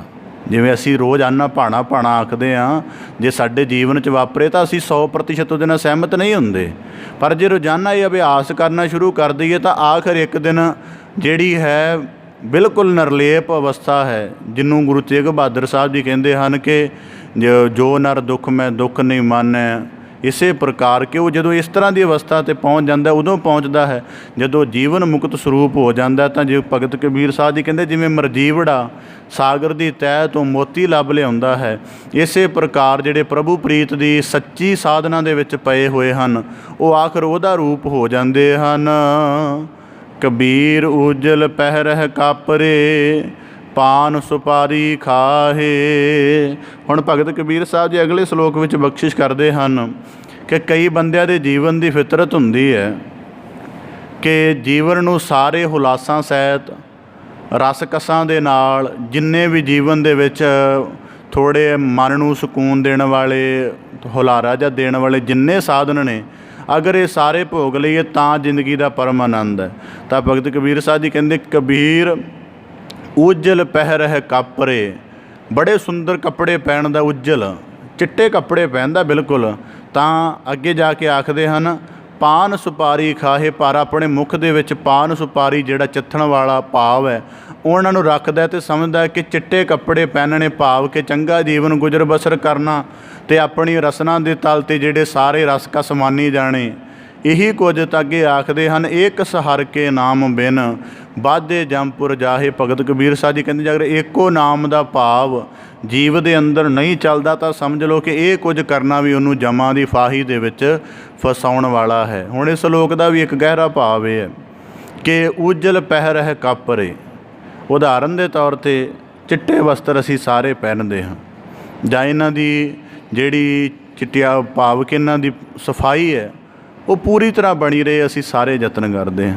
ਤਾਂ ਭਗਤ ਕਬੀਰ ਸਾਹਿਬ ਜੀ ਕਹਿੰਦੇ ਕਾਪਰੇ, ਪਰ ਇਸ ਤੋਂ ਇਲਾਵਾ ਜਿਹੜਾ ਸ਼ੁਭ ਗੁਣਾਂ ਦਾ ਚਿੱਟਾ ਰੂਪ, ਸਫੈਦ ਰੂਪ ਧਾਰਨਾ ਹੈ ਉਹ ਕੋਈ ਨਹੀਂ ਧਾਰਨ ਕਰਦਾ। ਪਾਨ ਸੁਪਾਰੀ ਖਾਹੇ, ਅਤੇ ਜਿਹੜੀ ਰਸਨਾ ਦੇ ਨਾਲ ਪਰਮੇਸ਼ਰ ਦਾ ਨਾਮ ਚੱਖਣਾ, ਨਾਮ ਰਸ ਅਨੁਭਵ ਕਰਨਾ ਹੈ, ਉਹਦੀ ਬਜਾਏ ਜ਼ੁਬਾਨ ਦੇ ਨਿਮਨ ਰਸ ਵਿੱਚ ਪਿਆ। ਦੋ ਗੱਲਾਂ ਨੇ, ਦੋ ਗੱਲਾਂ ਭਾਵ ਨੇ ਕਿ ਇੱਕ ਹੈ ਸਰੀਰਕ ਰੂਪ ਦੇ ਵਿੱਚ ਅਸੀਂ ਚਿੱਟੇ ਵਸਤਰ ਧਾਰਨ ਕਰਦੇ ਹਾਂ, ਇਹਦਾ ਅੰਤਰੀਵ ਭਾਵ ਹੈ ਕਿ ਆਪਣੀ ਆਤਮਾ ਦੇ ਉੱਪਰ, ਆਪਣੇ ਅੰਦਰੂਨੀ ਜੀਵਨ ਦੇ ਉੱਪਰ ਇੰਨੀ ਨਿਰਮਲਤਾ ਧਾਰਨ ਕਰਨੀ ਕਿ ਜਿਵੇਂ ਚਿੱਟੇ ਕੱਪੜੇ ਨੂੰ ਦੇਖ ਕੇ ਹੀ ਅਸੀਂ ਪਵਿੱਤਰਤਾ ਦਾ, ਜਿਵੇਂ ਪਵਿੱਤਰਤਾ ਅਸੀਂ ਕਹੀਏ ਜਾਂ ਬੜੀ ਪਾਕੀਜ਼ਗੀ ਕਹੀਏ ਤਾਂ ਅਸੀਂ ਚਿੱਟੇ ਰੰਗ ਦਾ ਤਸੱਵੁਰ ਪੇਸ਼ ਕਰਦੇ ਹਾਂ। ਇਸੇ ਪ੍ਰਕਾਰ ਗੁਰੂ ਸਾਹਿਬ ਭਗਤ ਕਬੀਰ ਸਾਹਿਬ ਜੀ ਕਹਿੰਦੇ ਕਿ ਕਬੀਰ ਉਜਲ ਪਹਿਰਹਿ ਕਾਪਰੇ, ਕਿ ਬਾਹਰੋਂ ਤਾਂ ਪਹਿਨਣੇ ਜਾਂ ਬਾਹਰੋਂ ਜ਼ੁਬਾਨ ਦਾ ਅਨੁਭਵ ਮੰਨਣਾ, ਰਸ ਮੰਨਣਾ ਇਹ ਤਾਂ ਬੜਾ ਸਰਲ ਹੈ, ਪਰ ਜੇ ਆਪਣੀ ਆਤਮਾ 'ਤੇ ਨਿਰਮਲਤਾ ਦਾ, ਸ਼ਵਛਤਾ ਦਾ, ਪਵਿੱਤਰਤਾ ਦਾ, ਪਾਵਨਤਾ ਦਾ ਲਿਬਾਸ ਪਹਿਨੇ ਅਤੇ ਆਪਣੀ ਜ਼ੁਬਾਨ ਦੇ ਨਾਲ ਪਰਮੇਸ਼ਰ ਦੇ ਗੁਣ ਗਾ ਕੇ ਨਾਮ ਰਸ ਦਾ ਅਨੁਭਵ ਕਰੇ ਤਾਂ ਭਗਤ ਕਬੀਰ ਸਾਹਿਬ ਜੀ ਕਹਿੰਦੇ ਤਾਂ ਉੱਤਮ ਹੈ। ਜੇ ਬਾਹਰੀ ਰੂਪ ਦੇ ਵਿੱਚ ਇੰਨਾ ਕੀ ਕਰ ਲੈਂਦਾ ਹਾਂ ਤਾਂ ਭਗਤ ਕਬੀਰ ਸਾਹਿਬ ਜੀ ਕਹਿੰਦੇ ਏਕ ਸਹਰ ਕੇ ਨਾਮ ਬਿਨ ਬਾਧੇ ਜੰਪੁਰ ਜਾਹੇ। ਇਹਦਾ ਭਾਵ ਹੈ ਕਿ ਬਸਤਰ ਤਾਂ ਤੇਰੇ ਬਾਹਰ ਉਜਵਲ ਰਹਿਣਗੇ, ਪਰ ਤੇਰੀ ਆਤਮ ਸਰੂਪ, ਤੇਰਾ ਮਨ ਦਾ ਸਰੂਪ ਜਿਹੜਾ ਹੈ ਉਹ ਮੈਲਾ ਹੋ ਸਕਦਾ ਹੈ। ਤੇਰੀ ਜ਼ੁਬਾਨ ਬਾਹਰੋਂ ਤਾਂ ਹੋ ਸਕਦਾ ਪਾਣ ਦੇ ਲਾਲ ਰੰਗ ਨਾਲ ਰੰਗੀ ਰਹੇ ਜਾਂ ਤੈਨੂੰ ਬੜਾ ਉਹਦਾ ਇੱਕ ਮਹੀਨ ਜਿਹਾ ਰਸ ਆਉਂਦਾ ਰਹੇ, ਪਰ ਤੇਰਾ ਅੰਤਰੀਵ ਹਿਰਦਾ ਜਿਹੜਾ ਮਜੀਠ ਰੰਗ ਦੇ ਨਾਲ ਰੰਗਿਆ ਜਾਣਾ ਹੈ ਉਹਦੇ ਤੋਂ ਵਿਰਵਾ ਰਹਿ ਸਕਦਾ। ਇਸ ਕਰਕੇ ਭਗਤ ਕਬੀਰ ਸਾਹਿਬ ਜੀ ਕਹਿੰਦੇ ਏਕ ਸਹਰ ਕੇ ਨਾਮ ਬਿਨ, ਕਿ ਜੇ ਬਾਹਰ ਉਜਵਲ ਧਾਰਨ ਕਰ ਲੈਣੇ ਤੇ ਅੰਦਰਲੀ ਉਜਵਲਤਾ ਵੀ ਧਾਰਨ ਕਰੋ। ਇਸੇ ਪ੍ਰਕਾਰ ਭਗਤ ਕਬੀਰ ਸਾਹਿਬ ਜੀ ਨਾ ਵਾਕ ਆਉਂਦੇ ਨੇ ਗੁਰਬਾਣੀ 'ਚ ਇੱਕ, ਚਿੱਟੇ ਜਿਨ ਕੇ ਕੱਪੜੇ ਮੈਲੇ ਚਿੱਤ ਕਠੋਰ ਜੀਓ। ਉਹਦਾ ਭਾਵ ਹੈ ਜਾਗਣ ਦਾ ਹੈ ਕਿ ਜੇ ਠੀਕ ਜਿਵੇਂ ਬਾਬਾ ਫਰੀਦ ਸਾਹਿਬ ਜੀ ਆਖਦੇ ਨੇ ਕਾਲੇ ਮੈਂਡੇ ਕੱਪੜੇ ਕਾਲਾ ਮੈਂਡਾ ਵੇਸ, ਗੁਨਹੀ ਭਰਿਆ ਮੈਂ ਫਿਰਾਂ ਲੋਕ ਹੈ ਦਰਵੇਸ਼। ਭੇਖ ਧਾਰਨ ਕਰਨ ਦੇ ਵਿੱਚ, ਲਿਬਾਸ ਧਾਰਨ ਕਰਨ ਦੇ ਵਿੱਚ ਕੋਈ ਆਪੱਤੀ ਨਹੀਂ ਹੈ, ਬਸ਼ਰਤੇ ਗੱਲ ਕੇਵਲ ਇੰਨੀ ਹੋਵੇ ਕਿ ਜਿਹੜਾ ਲਿਬਾਸ ਧਾਰਨ ਕੀਤਾ ਹੋਵੇ ਉਹਦੇ ਅਨੁਸਾਰ ਜੀਵਨ ਦੇ ਵਿੱਚ ਸਾਧਨਾ ਹੋਵੇ ਜਾਂ ਜੀਵਨ ਉਹਦੇ ਵਿੱਚ ਪੂਰੀ ਤਰ੍ਹਾਂ ਪ੍ਰਪੱਕ ਹੋਵੇ। ਤਾਂ ਹੁਣ ਇਸੇ ਪ੍ਰਕਾਰ ਭਗਤ ਕਬੀਰ ਸਾਹਿਬ ਜੀ ਬਖਸ਼ਿਸ਼ ਕਰਦੇ ਏਕ ਸਹਰ ਕੇ ਨਾਮ ਬਿਨ। ਔਰ ਦੂਜੀ ਗੱਲ ਹੈ ਬੰਦਾ ਦੋ ਤਲ 'ਤੇ ਜਿਉਂਦਾ। ਅੱਜ ਦੀ ਜੇ ਕਿਤੇ ਅਸੀਂ ਜਿਹੜੀ ਸੁਸਾਇਟੀ 'ਚ ਅਸੀਂ ਰਹਿ ਰਹੇ ਹਾਂ, ਕਦੇ ਵਾਚ ਕੇ ਦੇਖਿਆ ਜਾਵੇ, ਮੱਧ ਵਰਗ ਤੋਂ ਲੈ ਕੇ ਤੇ ਅਲੀਟ ਵਰਗ ਤੱਕ ਦੋ ਹੀ ਗੱਲਾਂ ਦੀ ਵੱਡੀ ਚਰਚਾ ਹੈ ਉਹਨਾਂ ਦੇ ਵਿੱਚ, ਕੱਪੜਿਆਂ ਦੇ ਤਲ 'ਤੇ ਹੰਡਾਉਣ ਦੀ ਅਤੇ ਜ਼ੁਬਾਨ ਦੇ ਤਲ 'ਤੇ ਸਵਾਦ ਮਾਨਣ ਦੀ। ਇਹ ਦੋ ਹੀ ਚੀਜ਼ਾਂ ਨੇ, ਭਾਵੇਂ ਉਹ ਅਲੀਟ ਵਰਗ ਹੋਵੇ ਅਤੇ ਭਾਵੇਂ ਨਿਮਨ ਮੱਧ ਵਰਗੀ ਹੋਵੇ। ਮੈਂ ਦੇਖਿਆ ਹੋਇਆ ਤਾਂ ਉਹਦੇ ਬੜਾ ਨਿਕਟ ਰਹਿ ਕੇ ਕਿ ਉਹ। ਔਰ ਦੂਜੀ ਗੱਲ ਹੈ ਇਹਦੇ ਵਿੱਚ ਇੱਕ ਹੋਰ ਵੀ ਨੁਕਤਾ ਹੈ ਕਿ ਬੰਦਾ ਜਿਹੜਾ ਦੇਹਾ ਤਲ 'ਤੇ ਜਿਉਂਦਾ ਹੈ ਉਹ ਅਧਿਆਤਮਿਕ ਜੀਵਨ ਤੋਂ ਬੜਾ ਕੋਰਾ ਹੁੰਦਾ ਹੈ। ਜਿਹੜੇ ਬੰਦੇ ਨੂੰ ਹਰ ਵੇਲੇ ਆਪਣੇ ਕੱਪੜੇ ਦੀ ਜਾਂ ਖਾਣ ਦੀ ਹੀ, ਜਾਂ ਖਾਣ ਦੇ ਸਵਾਦਾਂ ਦੀ, ਜਾਂ ਕੱਪੜੇ ਦੇ ਉੱਤਮ ਹੋਣ ਦੀ ਹੀ ਚਿੰਤਾ ਰਹਿੰਦੀ ਹੈ, ਇਹਦਾ ਮਤਲਬ ਹੈ ਉਹ ਆਪਣੇ ਅਧਿਆਤਮਿਕ ਜੀਵਨ ਦੇ ਪ੍ਰਤੀ ਜਾਗਿਆ ਨਹੀਂ ਹੈ। ਜੇ ਉਹਦੇ ਪ੍ਰਤੀ ਜਾਗਿਆ ਹੋਵੇ ਤਾਂ ਇਹਦੀ ਥੋੜ੍ਹੀ ਚਰਚਾ ਛੁੱਟ ਜਾਵੇ ਇਹਦੇ ਕੋਲੋਂ ਆਪਣੇ ਆਪ ਹੀ। ਇਹ ਉਹਦੀ ਜ਼ਿਆਦਾ ਚਿੰਤਾ ਕਰੇ ਕਿ ਭਾਵ ਕਿ ਕਥਾ ਦੁਆਰਾ, ਕੀਰਤਨ ਦੁਆਰਾ ਜਾਂ ਆਪਣੇ ਆਤਮ ਚਿੰਤਨ ਦੁਆਰਾ ਮੈਂ ਆਪਣੇ ਅੰਦਰੂਨੀ ਵਸਤ ਨੂੰ ਉੱਜਲ ਬਣਾਉਣਾ ਹੈ। ਤਾਂ ਇਸੇ ਪ੍ਰਕਾਰ ਨਾ ਗੁਰਬਾਣੀ 'ਚ ਵਾਕ ਆਉਂਦੇ ਹਨ, ਭਗਤ ਗੁਰੂ ਸਾਹਿਬਾਨ ਜੀ ਫਰਮਾ ਬਖਸ਼ਿਸ਼ ਕਰਦੇ ਹਨ, ਜਿਨ ਪਟ ਅੰਦਰ ਬਾਹਰ ਗੁੱਦੜ ਤੇ ਭਲੇ ਸੰਸਾਰ ਤੈਨੂੰ ਨੇਹੋਂ ਲੱਗਾ ਰੱਬ ਸੇਤੀ ਦੇਖਣੇ ਵਿਚਾਰ। ਕਿ ਕੁਝ ਐਸੇ ਵੀ ਹਨ ਕਿ ਜਿਨ੍ਹਾਂ ਦਾ ਮਤਲਬ ਉਹ ਬਾਹਰੋਂ ਬੜੇ ਸਧਾਰਨ ਜਿਹੇ ਹਨ ਪਰ ਉਹਨਾਂ ਦੀ ਅੰਦਰਲੀ ਉਜਵਲਤਾ ਹੈ। ਤਾਂ ਇਸੇ ਪ੍ਰਕਾਰ ਭਗਤ ਕਬੀਰ ਸਾਹਿਬ ਜੀ ਕਹਿੰਦੇ ਕਿ ਜੀਵਨ ਦੇ ਬਾਹਰੀ ਰਸਾਂ ਕਸਾਂ ਦੀ ਬਜਾਏ ਜੇ ਆਪਣੇ ਆਤਮਿਕ ਜੀਵਨ ਨੂੰ ਜ਼ਿਆਦਾ ਸਵਾਰਿਆ ਜਾਵੇ, ਜਿਵੇਂ ਹੁਣ ਕਈ ਵਾਰੀ ਬਹੁਤ ਵੱਡੇ ਪੱਧਰ ਦੇ ਅਸੀਂ ਬੰਦਿਆਂ ਕਈਆਂ ਨੂੰ ਮਿਲਦੇ ਹਾਂ ਤਾਂ ਉਹਨਾਂ ਦਾ ਜੀਵਨ ਇੰਨਾ ਹੋਸ਼ਾ ਹੁੰਦਾ ਹੈ, ਤਾਂ ਉਹ ਉਹਨਾਂ ਦੇ ਜਿਹੜੀ ਬਾਹਰੀ ਉਹਨਾਂ ਦਾ ਪਸਾਰ ਬਣਿਆ ਹੁੰਦਾ, ਸਮਝੀਦਾ ਕਿ ਇਹ ਵੀ ਕਿਸੇ ਅਰਥ ਨਹੀਂ ਹੈ। ਤਾਂ ਭਗਤ ਕਬੀਰ ਸਾਹਿਬ ਜੀ ਕਹਿੰਦੇ ਤੇਰਾ ਬਾਹਰੀ ਲਿਬਾਸ ਵੀ ਅਰਥਪੂਰਨ ਹੋ ਜਾਵੇ, ਇਸ ਕਰਕੇ ਆਪਣੀ ਅੰਦਰੂਨੀ ਗੁਣਵੱਤਾ ਨੂੰ ਵੀ ਧਾਰਨ ਕਰੋ। ਕਬੀਰ ਬੇੜਾ ਜਰਜਰਾ ਫੂਟੇ ਛੇਂਕ ਹਜ਼ਾਰ, ਹਰੂਏ ਹਰੂਏ ਤਿਰ ਗਏ ਡੂਬੇ ਜਿਨ ਸਿਰ ਭਾਰ। ਤਾਂ ਹੁਣ ਭਗਤ ਕਬੀਰ ਸਾਹਿਬ ਜੀ ਜੀਵਨ ਦਾ ਇੱਕ ਹੋਰ ਗੁਹਜ ਭੇਦ ਸਮਝਾ ਰਹੇ ਨੇ। ਯਕੀਨਨ ਕਾਂਸ਼ੀ ਬਨਾਰਸ ਵਿਖੇ ਰਹਿੰਦੇ ਨੇ ਤਾਂ ਉੱਥੇ ਗੰਗਾ ਨਦੀ ਵਗਦੀ ਹੈ, ਬੜੇ ਬੇੜੇ ਆਦਿਕ ਆਉਂਦੇ ਹੋਣਗੇ, ਉਹਨਾਂ ਨੂੰ ਦੇਖਦੇ ਹੋਣਗੇ। ਕੁਝ ਜਿਹੜੇ ਬੇੜੇ ਪੁਰਾਣੇ ਹੋ ਗਏ ਨੇ ਉਹ ਨਦੀ ਦੀ ਤੱਟ ਦੇ ਉੱਪਰ ਸੁੱਟ ਦਿੱਤੇ ਜਾਂਦੇ ਹਨ, ਖਾਲੀ ਛੱਡ ਦਿੱਤੇ ਜਾਂਦੇ ਹਨ। ਤਾਂ ਭਗਤ ਕਬੀਰ ਸਾਹਿਬ ਜੀ ਉਸ ਦ੍ਰਿਸ਼ ਦਾ ਅਨੁਭਵ ਅਧਿਆਤਮ ਰੂਪ ਦੇ ਵਿੱਚ ਬਣਾ ਕੇ ਸਾਡੇ ਸਨਮੁਖ ਰੱਖ ਰਹੇ ਹਨ। ਕਬੀਰ ਬੇੜਾ ਜਰਜਰਾ, ਇਹ ਜਿਹੜਾ ਬੇੜਾ ਕੱਲ੍ਹ ਤੱਕ ਸਮੁੰਦਰ ਦੀਆਂ ਲਹਿਰਾਂ ਦੇ ਨਾਲ ਤੈਰਦਾ ਸੀ, ਉਹਨਾਂ ਦੇ ਨਾਲ ਟਕਰਾਉਂਦਾ ਸੀ ਅਤੇ ਆਪਣਾ ਸਫ਼ਰ ਤੈਅ ਕਰਦਾ ਜਾਂਦਾ ਸੀ, ਕਹਿੰਦੇ ਜਰਜਰਾ ਜੀਰਣ ਹੋ ਗਿਆ, ਭਾਵ ਕਿ ਖੜਕ ਗਿਆ, ਇਹਦੇ ਵਿੱਚ ਤਰੇੜਾਂ ਆ ਗਈਆਂ ਨੇ। ਅਤੇ ਅੱਗੇ ਕਹਿੰਦੇ ਕੇਵਲ ਤਰੇੜਾਂ ਹੀ ਨਹੀਂ, ਫੂਟੇ ਛੇਕ ਹਜ਼ਾਰ, ਅਤੇ ਬੜੇ ਬੜੇ ਥਾਵਾਂ 'ਤੇ ਇਹਦੇ ਵਿੱਚ ਛੇਕ ਵੀ ਨਿਕਲ ਆਏ ਹਨ। ਹਰੂਏ ਹਰੂਏ ਤਿਰ ਗਏ, ਅਤੇ ਕਹਿੰਦੇ ਜਿਹੜੇ ਇਸ ਬੇੜੇ ਦੇ ਵਿੱਚ ਸਵਾਰ ਰਹੇ ਹੋਣਗੇ, ਜਿਹੜੇ ਹੌਲੇ ਹੋਣਗੇ, ਭਾਵ ਕਿ ਬੇੜਾ ਤਾਂ ਪਹਿਲਾਂ ਹੀ ਕਮਜ਼ੋਰ ਹੋ ਰਿਹਾ ਹੈ, ਜਿਨ੍ਹਾਂ ਦੇ ਕੋਲ ਬਿਲਕੁਲ ਨਹੀਂ ਭਾਰ ਹੋਏਗਾ, ਹਰੂਏ ਹਰੂਏ, ਜਦੋਂ ਕਿਤੇ ਇਹਦੇ ਵਿੱਚ ਪਾਣੀ ਭਰਨ ਲੱਗਾ ਹੋਏਗਾ ਜਾਂ ਜਦੋਂ ਇਹ ਬਿਲਕੁਲ ਖ਼ਤਮ ਹੋਣ 'ਤੇ ਆ ਜਾਏਗਾ, ਜਿਹੜੇ ਹੌਲੇ ਹੋਣਗੇ ਉਹ ਤਰ ਪੈਣਗੇ, ਜਾਂ ਜਿਨ੍ਹਾਂ ਨੂੰ ਤਰਨ ਦਾ ਹੁਨਰ ਹੋਏਗਾ। ਡੂਬੇ ਜਿਨ ਸਿਰ ਭਾਰ, ਅਤੇ ਜਿਨ੍ਹਾਂ ਦੇ ਉੱਪਰ ਸਿਰ ਉੱਪਰ ਭਾਰ ਹੋਏਗਾ ਉਹਨਾਂ ਦੀ ਇਹ ਬੇੜਾ ਰੱਖਿਆ ਨਹੀਂ ਕਰ ਸਕੇਗਾ ਅਤੇ ਉਹ ਇਸ ਦੇ ਵਿੱਚ ਡੁੱਬ ਜਾਣਗੇ। ਹੁਣ ਇਸ ਵਾਕ ਦੇ ਰੂਪਾਤਮਕ ਭਾਵ ਬੜੇ ਗਹਿਰੇ ਹਨ। ਭਗਤ ਕਬੀਰ ਸਾਹਿਬ ਜੀ ਨੇ ਸ਼ਬਦ ਵਰਤਿਆ ਬੇੜਾ, ਤਾਂ ਅੱਗੇ ਸ਼ਬਦ ਵਰਤਿਆ ਜਰਜਰਾ। ਹੁਣ ਨਾ ਇਸ ਗੁਰਬਾਣੀ 'ਚ ਵਾਕ ਆਉਂਦੇ ਨੇ, ਇਹ ਸਰੀਰ ਜੱਜਰੀ ਹੈ ਇਸ ਨੂੰ ਜਰ ਪਹੁੰਚੈ ਆਏ। ਵਡਹੰਸ ਰਾਗ ਦੇ ਵਿੱਚ ਇਹ ਸ਼ਬਦ ਮਿਲਦੇ ਨੇ। ਤਾਂ ਭਗਤ ਕਬੀਰ ਸਾਹਿਬ ਜੀ ਕਹਿੰਦੇ ਬੇੜਾ ਜਰਜਰਾ। ਹੁਣ ਜੀਵਨ ਦਾ ਇੱਕ ਵੱਡਾ ਸਮੁੰਦਰ ਹੈ, ਉਹਦੇ ਵਿੱਚ ਸਾਡੇ ਜੀਵਨ ਦੀ ਇੱਕ ਬੇੜੀ ਠਿੱਲਦੀ ਹੈ, ਦੇਹ ਰੂਪ। ਹੁਣ ਇਹਦੇ ਵਿੱਚ ਜਿਹੜੇ ਛੇਕ ਹਨ, ਭਾਵ ਕਿ ਜਿੰਨੇ ਸਾਡੇ ਸਰੀਰ 'ਤੇ ਰੋਮ ਹਨ, ਇਹਨਾਂ ਸਾਰਿਆਂ ਦੁਆਰਾ ਸਵਾਸ ਦੀ ਪ੍ਰਕਿਰਿਆ ਪੂਰੀ ਹੁੰਦੀ ਹੈ। 9 ਦਰਵਾਜ਼ੇ ਮੁੱਖ ਮੰਨੇ ਜਾਂਦੇ ਹਨ।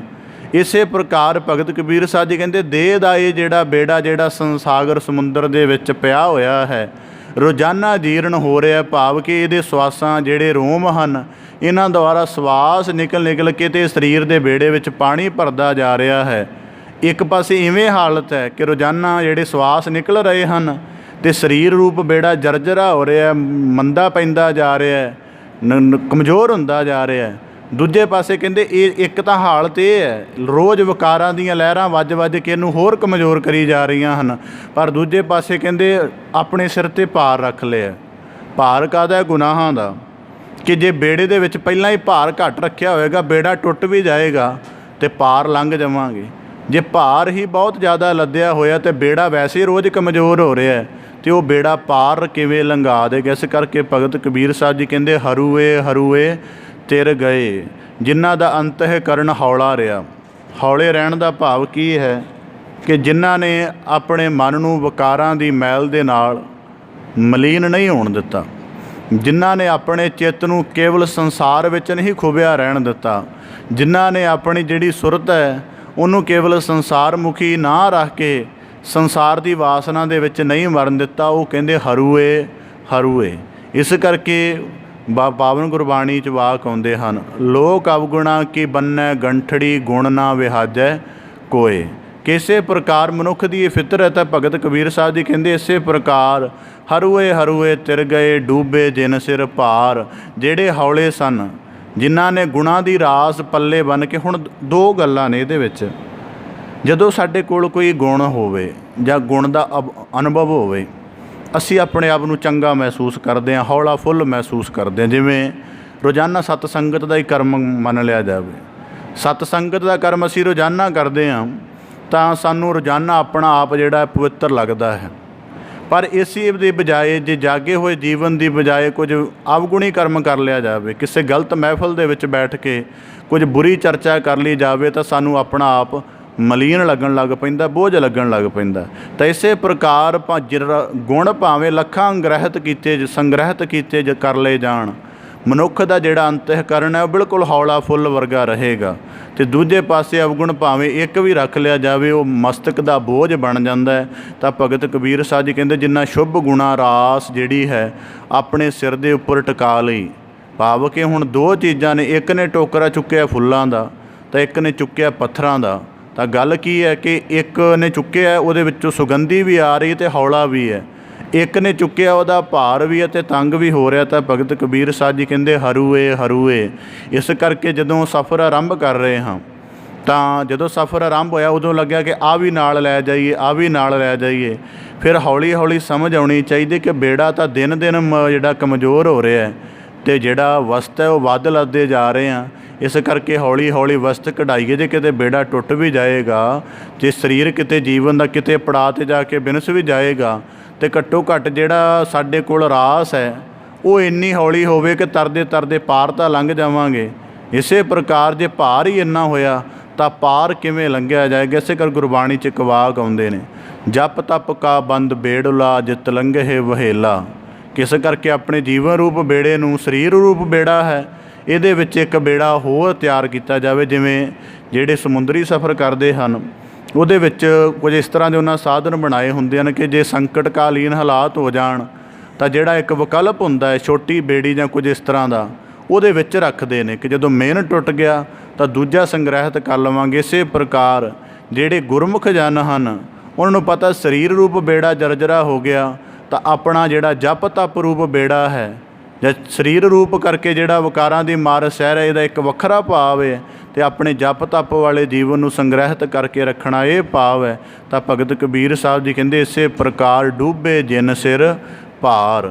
ਵੈਸੇ ਵੀ ਇੱਕ ਹੋਰ ਹਾਲਤ ਹੈ ਕਿ ਓਨਾ ਹੀ ਭਾਰ ਬੰਦੇ ਨੂੰ ਉਠਾਉਣਾ ਚਾਹੀਦਾ ਹੈ ਜਿਹਦੇ ਨਾਲ ਸਫ਼ਰ ਸਹਿਲਾ ਰਹੇ।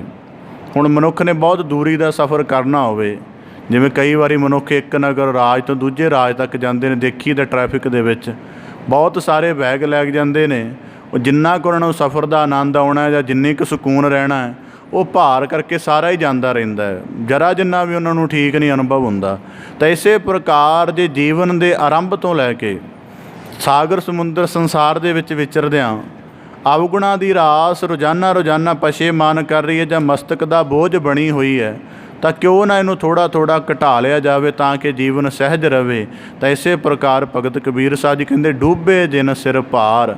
ਔਰ ਜਿਨ ਸਿਰ ਦਾ ਭਾਰ ਦਾ ਮਤਲਬ ਕੀ ਹੈ ਕਿ ਜੀਵਨ ਭਰ ਨੇਤਰਾਂ ਦੇ ਨਾਲ ਮਲੀਨਤਾ ਸਹਿਤ ਦੇਖਿਆ, ਕੰਨਾਂ ਦੇ ਨਾਲ ਨਿੰਦਿਆ ਰਸ ਦੇ ਸਹਿਤ ਸ਼ਰਵਣ ਕੀਤਾ ਹੈ, ਅਤੇ ਜ਼ੁਬਾਨ ਜਿਹੜੀ ਹੈ ਸੰਸਾਰੀ ਰਸਾਂ ਦੀ ਗੁਲਾਮ ਹੋ ਕੇ ਅਤੇ ਜੀਵਨ ਨੂੰ ਮੈਲ ਦੇ ਨਾਲ ਭਰਦੀ ਰਹੀ ਹੈ। ਤਾਂ ਇਸ ਕਰਕੇ ਕਹਿੰਦੇ ਡੂਬੇ ਜਿਨ ਸਿਰ ਭਾਰ, ਜਿਨ੍ਹਾਂ ਦੇ ਸਿਰ ਉੱਪਰ। ਔਰ ਦੂਜੀ ਗੱਲ, ਜਿਹੜਾ ਸਿਰ ਦਾ ਭਾਰ ਹੈ ਉਹ ਹਮੇਸ਼ਾ ਥੱਲੇ ਤੱਕ ਜਾ ਕੇ ਇਹਨੂੰ ਜਿਹੜਾ ਹੈ ਆਪਣੇ ਅਧੀਨ ਕਰ ਲੈਂਦਾ ਹੈ। ਅਤੇ ਇਸੇ ਪ੍ਰਕਾਰ ਜਿਹੜੇ ਮਸਤਕ ਦੇ ਅਵਗੁਣ ਬਣ ਗਏ ਨੇ ਉਹ ਸਾਰੇ ਜੀਵਨ ਨੂੰ ਆਪਣੀ ਜਕੜ ਵਿੱਚ ਕਰ ਲੈਂਦੇ ਹਨ ਅਤੇ ਫਿਰ ਜੀਵਨ ਨੂੰ ਕਿਸੇ ਪੱਧਰ ਜੋਗਾ ਨਹੀਂ ਛੱਡਦੇ ਹਨ। ਤਾਂ ਭਗਤ ਕਬੀਰ ਸਾਹਿਬ ਜੀ ਕਹਿੰਦੇ ਕਬੀਰ ਬੇੜਾ ਜਰਜਰਾ। ਰੋਜ਼ਾਨਾ ਜਿਹੜੇ ਰੋਮਾਂ ਦੁਆਰਾ ਸਵਾਸ ਨਿਕਲ ਰਹੇ ਹਨ, ਸਰੀਰ ਦੇ 9 ਦਰਵਾਜ਼ਿਆਂ ਦੁਆਰਾ ਸਰੀਰ ਦੀ ਊਰਜਾ ਵਹਿੰਦੀ ਜਾ ਰਹੀ ਹੈ। ਇਹਦੇ ਨਾਲ ਤੇਰਾ ਸਰੀਰ ਰੂਪ ਬੇੜਾ ਕਮਜ਼ੋਰ ਹੋ ਰਿਹਾ ਹੈ। ਇਸ ਕਰਕੇ ਆਪਣੇ ਜਿਹੜਾ ਜੀਵਨ ਦੀ ਕਰਮਾਂ ਦੀ ਕਾਰ ਹੈ ਉਹਨੂੰ ਵੀ ਹੌਲੇ ਫੁੱਲ ਵਰਗੇ ਬਣਾ ਲਓ, ਤਾਂ ਕਿ ਬਾਬਾ ਫਰੀਦ ਸਾਹਿਬ ਜੀ ਫਰਮਾਗ ਆਖਦੇ ਹਨ, ਫਰੀਦਾ ਲੰਮੀ ਲੰਮੀ ਨਦੀ ਵਹਿ ਕੰਧੀ ਕੇਰੈ ਹੇਤ, ਬੇੜੇ ਨੂੰ ਕੱਪਰ ਕਿਆ ਕਰੈ ਜੇ ਪਾਤਣ ਰਹਿ ਸੁਚੇਤ। ਜੇ ਸੁਚੇਤ ਰਿਹਾ ਜਾਵੇ ਤਾਂ ਲਹਿਰਾਂ ਕੁਝ ਨਹੀਂ ਆ ਸਕਦੀਆਂ। ਭਾਵ ਕਿ ਸਮੁੰਦਰ ਕਿੰਨਾ ਗਹਿਰਾ ਹੈ, ਕਿੰਨੀਆਂ ਉਹਦੇ ਵਿੱਚ ਲਹਿਰਾਂ ਛੱਲਾਂ ਨੇ, ਇਸ ਗੱਲ ਦੀ ਕੋਈ ਚਿੰਤਾ ਨਹੀਂ ਅਗਰ ਮਲਾਹਾ ਸੁਚੇਤ ਹੈ। ਇਸ ਪ੍ਰਕਾਰ ਭਗਤ ਕਬੀਰ ਸਾਹਿਬ ਜੀ 3 ਸਲੋਕਾਂ ਦੁਆਰਾ ਸਾਨੂੰ ਬਖਸ਼ਿਸ਼ ਕਰਕੇ ਨਵਾਜ਼ਿਸ਼ ਕਰਦੇ ਹਨ ਕਿ ਜੀਵਨ ਦੇ ਵਿੱਚ ਜਿੰਨੇ ਭਗਤੀ ਦੇ ਮਾਰਗ 'ਤੇ ਚੱਲਣਾ ਹੈ ਉਹਦੇ ਉੱਪਰ ਝੂਠੇ ਦਾ ਕੋਈ ਕੰਮ ਨਹੀਂ ਹੈ, ਸੱਚੇ ਹੀ ਉਹਦੇ ਉੱਪਰ ਨਿਭਦੇ ਹਨ। ਇਸ ਕਰਕੇ ਸੱਚ ਸਰੂਪ ਵਾਲਾ ਜੀਵਨ ਧਾਰਨ ਕੀਤਾ ਜਾਵੇ। ਜੀਵਨ ਦੇ ਜਿਹੜੇ ਬਾਹਰੀ ਰਸਕਸ ਹਨ ਉਹ ਜੀਵਨ ਦੀ ਉੱਚਤਾ ਨਹੀਂ ਬਣਾਉਂਦੇ ਹਨ। ਇਸ ਕਰਕੇ ਆਪਣੀ ਆਤਮਾ ਦੀ ਨਿਰਮਲਤਾ, ਆਪਣੇ ਜੀਵਨ ਦੀ ਅੰਦਰੂਨੀ ਸ਼ਵਸਥਾ ਨੂੰ ਗ੍ਰਹਿਣ ਕਰਕੇ ਰੱਖਿਆ ਜਾਵੇ। ਇਸੇ ਪ੍ਰਕਾਰ ਜੀਵਨ ਦਾ ਜਿਹੜਾ ਸਰੀਰ ਰੂਪ ਬੇੜਾ ਹੈ ਦਿਨ ਬਾ ਦਿਨ ਬਿਨਸ ਰਿਹਾ, ਇਹਦਾ ਬਲ ਘਟ ਰਿਹਾ ਹੈ, ਜੀਰਨ ਹੋ ਰਿਹਾ ਹੈ। ਇਸ ਕਰਕੇ ਉਹਨਾਂ ਕੁ ਹੀ ਬੋਝ, ਉਹਨਾਂ ਕੁ ਹੀ ਵਸਤ ਆਪਣੇ ਪਾਸ ਰੱਖੀ ਜਾਵੇ ਜਿਹਦੇ ਨਾਲ ਬੇੜੇ 'ਤੇ ਟੁੱਟਣ ਤੋਂ ਬਾਅਦ ਵੀ ਸਾਡਾ ਜਿਹੜਾ ਤਰਨਾ ਹੈ ਉਹ ਸਹਿਲਾ ਰਵੇ ਅਤੇ ਅਸੀਂ ਇਸ ਸਾਗਰ ਸਮੁੰਦਰ ਤੋਂ ਪਾਰ ਪੈ ਸਕੀਏ। ਭਗਤ ਕਬੀਰ ਸਾਹਿਬ ਜੀ ਕਿਰਪਾ ਕਰਨ, ਸਲੋਕਾਂ ਦੇ ਭਾਵ ਉਪਦੇਸ਼ ਸਾਡੇ ਸਾਰਿਆਂ ਦੇ ਹਿਰਦਿਆਂ ਅੰਦਰ ਵਸ ਜਾਣ ਦੀ, ਸਾਰਿਆਂ ਦਾ ਇੱਥੇ ਆਇਆ ਸਫਲਾ ਹੋਵੇ ਜੀ। ਪਾਵਨ ਬਾਣੀ ਦੀ ਲੜੀਵਾਰ ਵਿਆਖਿਆ ਦੀ ਆਪ ਜੀ ਦੇ ਨਾਲ ਸਾਂਝ ਪਾਉਂਦਿਆਂ, ਵਿਆਖਿਆ ਰੂਪ ਦਾ ਯਤਨ ਆਪ ਦੇ ਸਨਮੁਖ ਰੱਖਦਿਆਂ ਹੋਈਆਂ ਬੇਅੰਤ ਭੁੱਲਾਂ ਦੀ ਖਿਮਾ ਜਾਚਨਾ ਜੀ। ਬੜੇ ਅਦਬ ਸਹਿਤ ਗੱਜ ਕੇ ਫਤਿਹ ਅਰਜ਼ ਕਰੋ ਜੀ। ਵਾਹਿਗੁਰੂ ਜੀ ਕਾ ਖਾਲਸਾ, ਵਾਹਿਗੁਰੂ ਜੀ ਕੀ ਫਤਿਹ।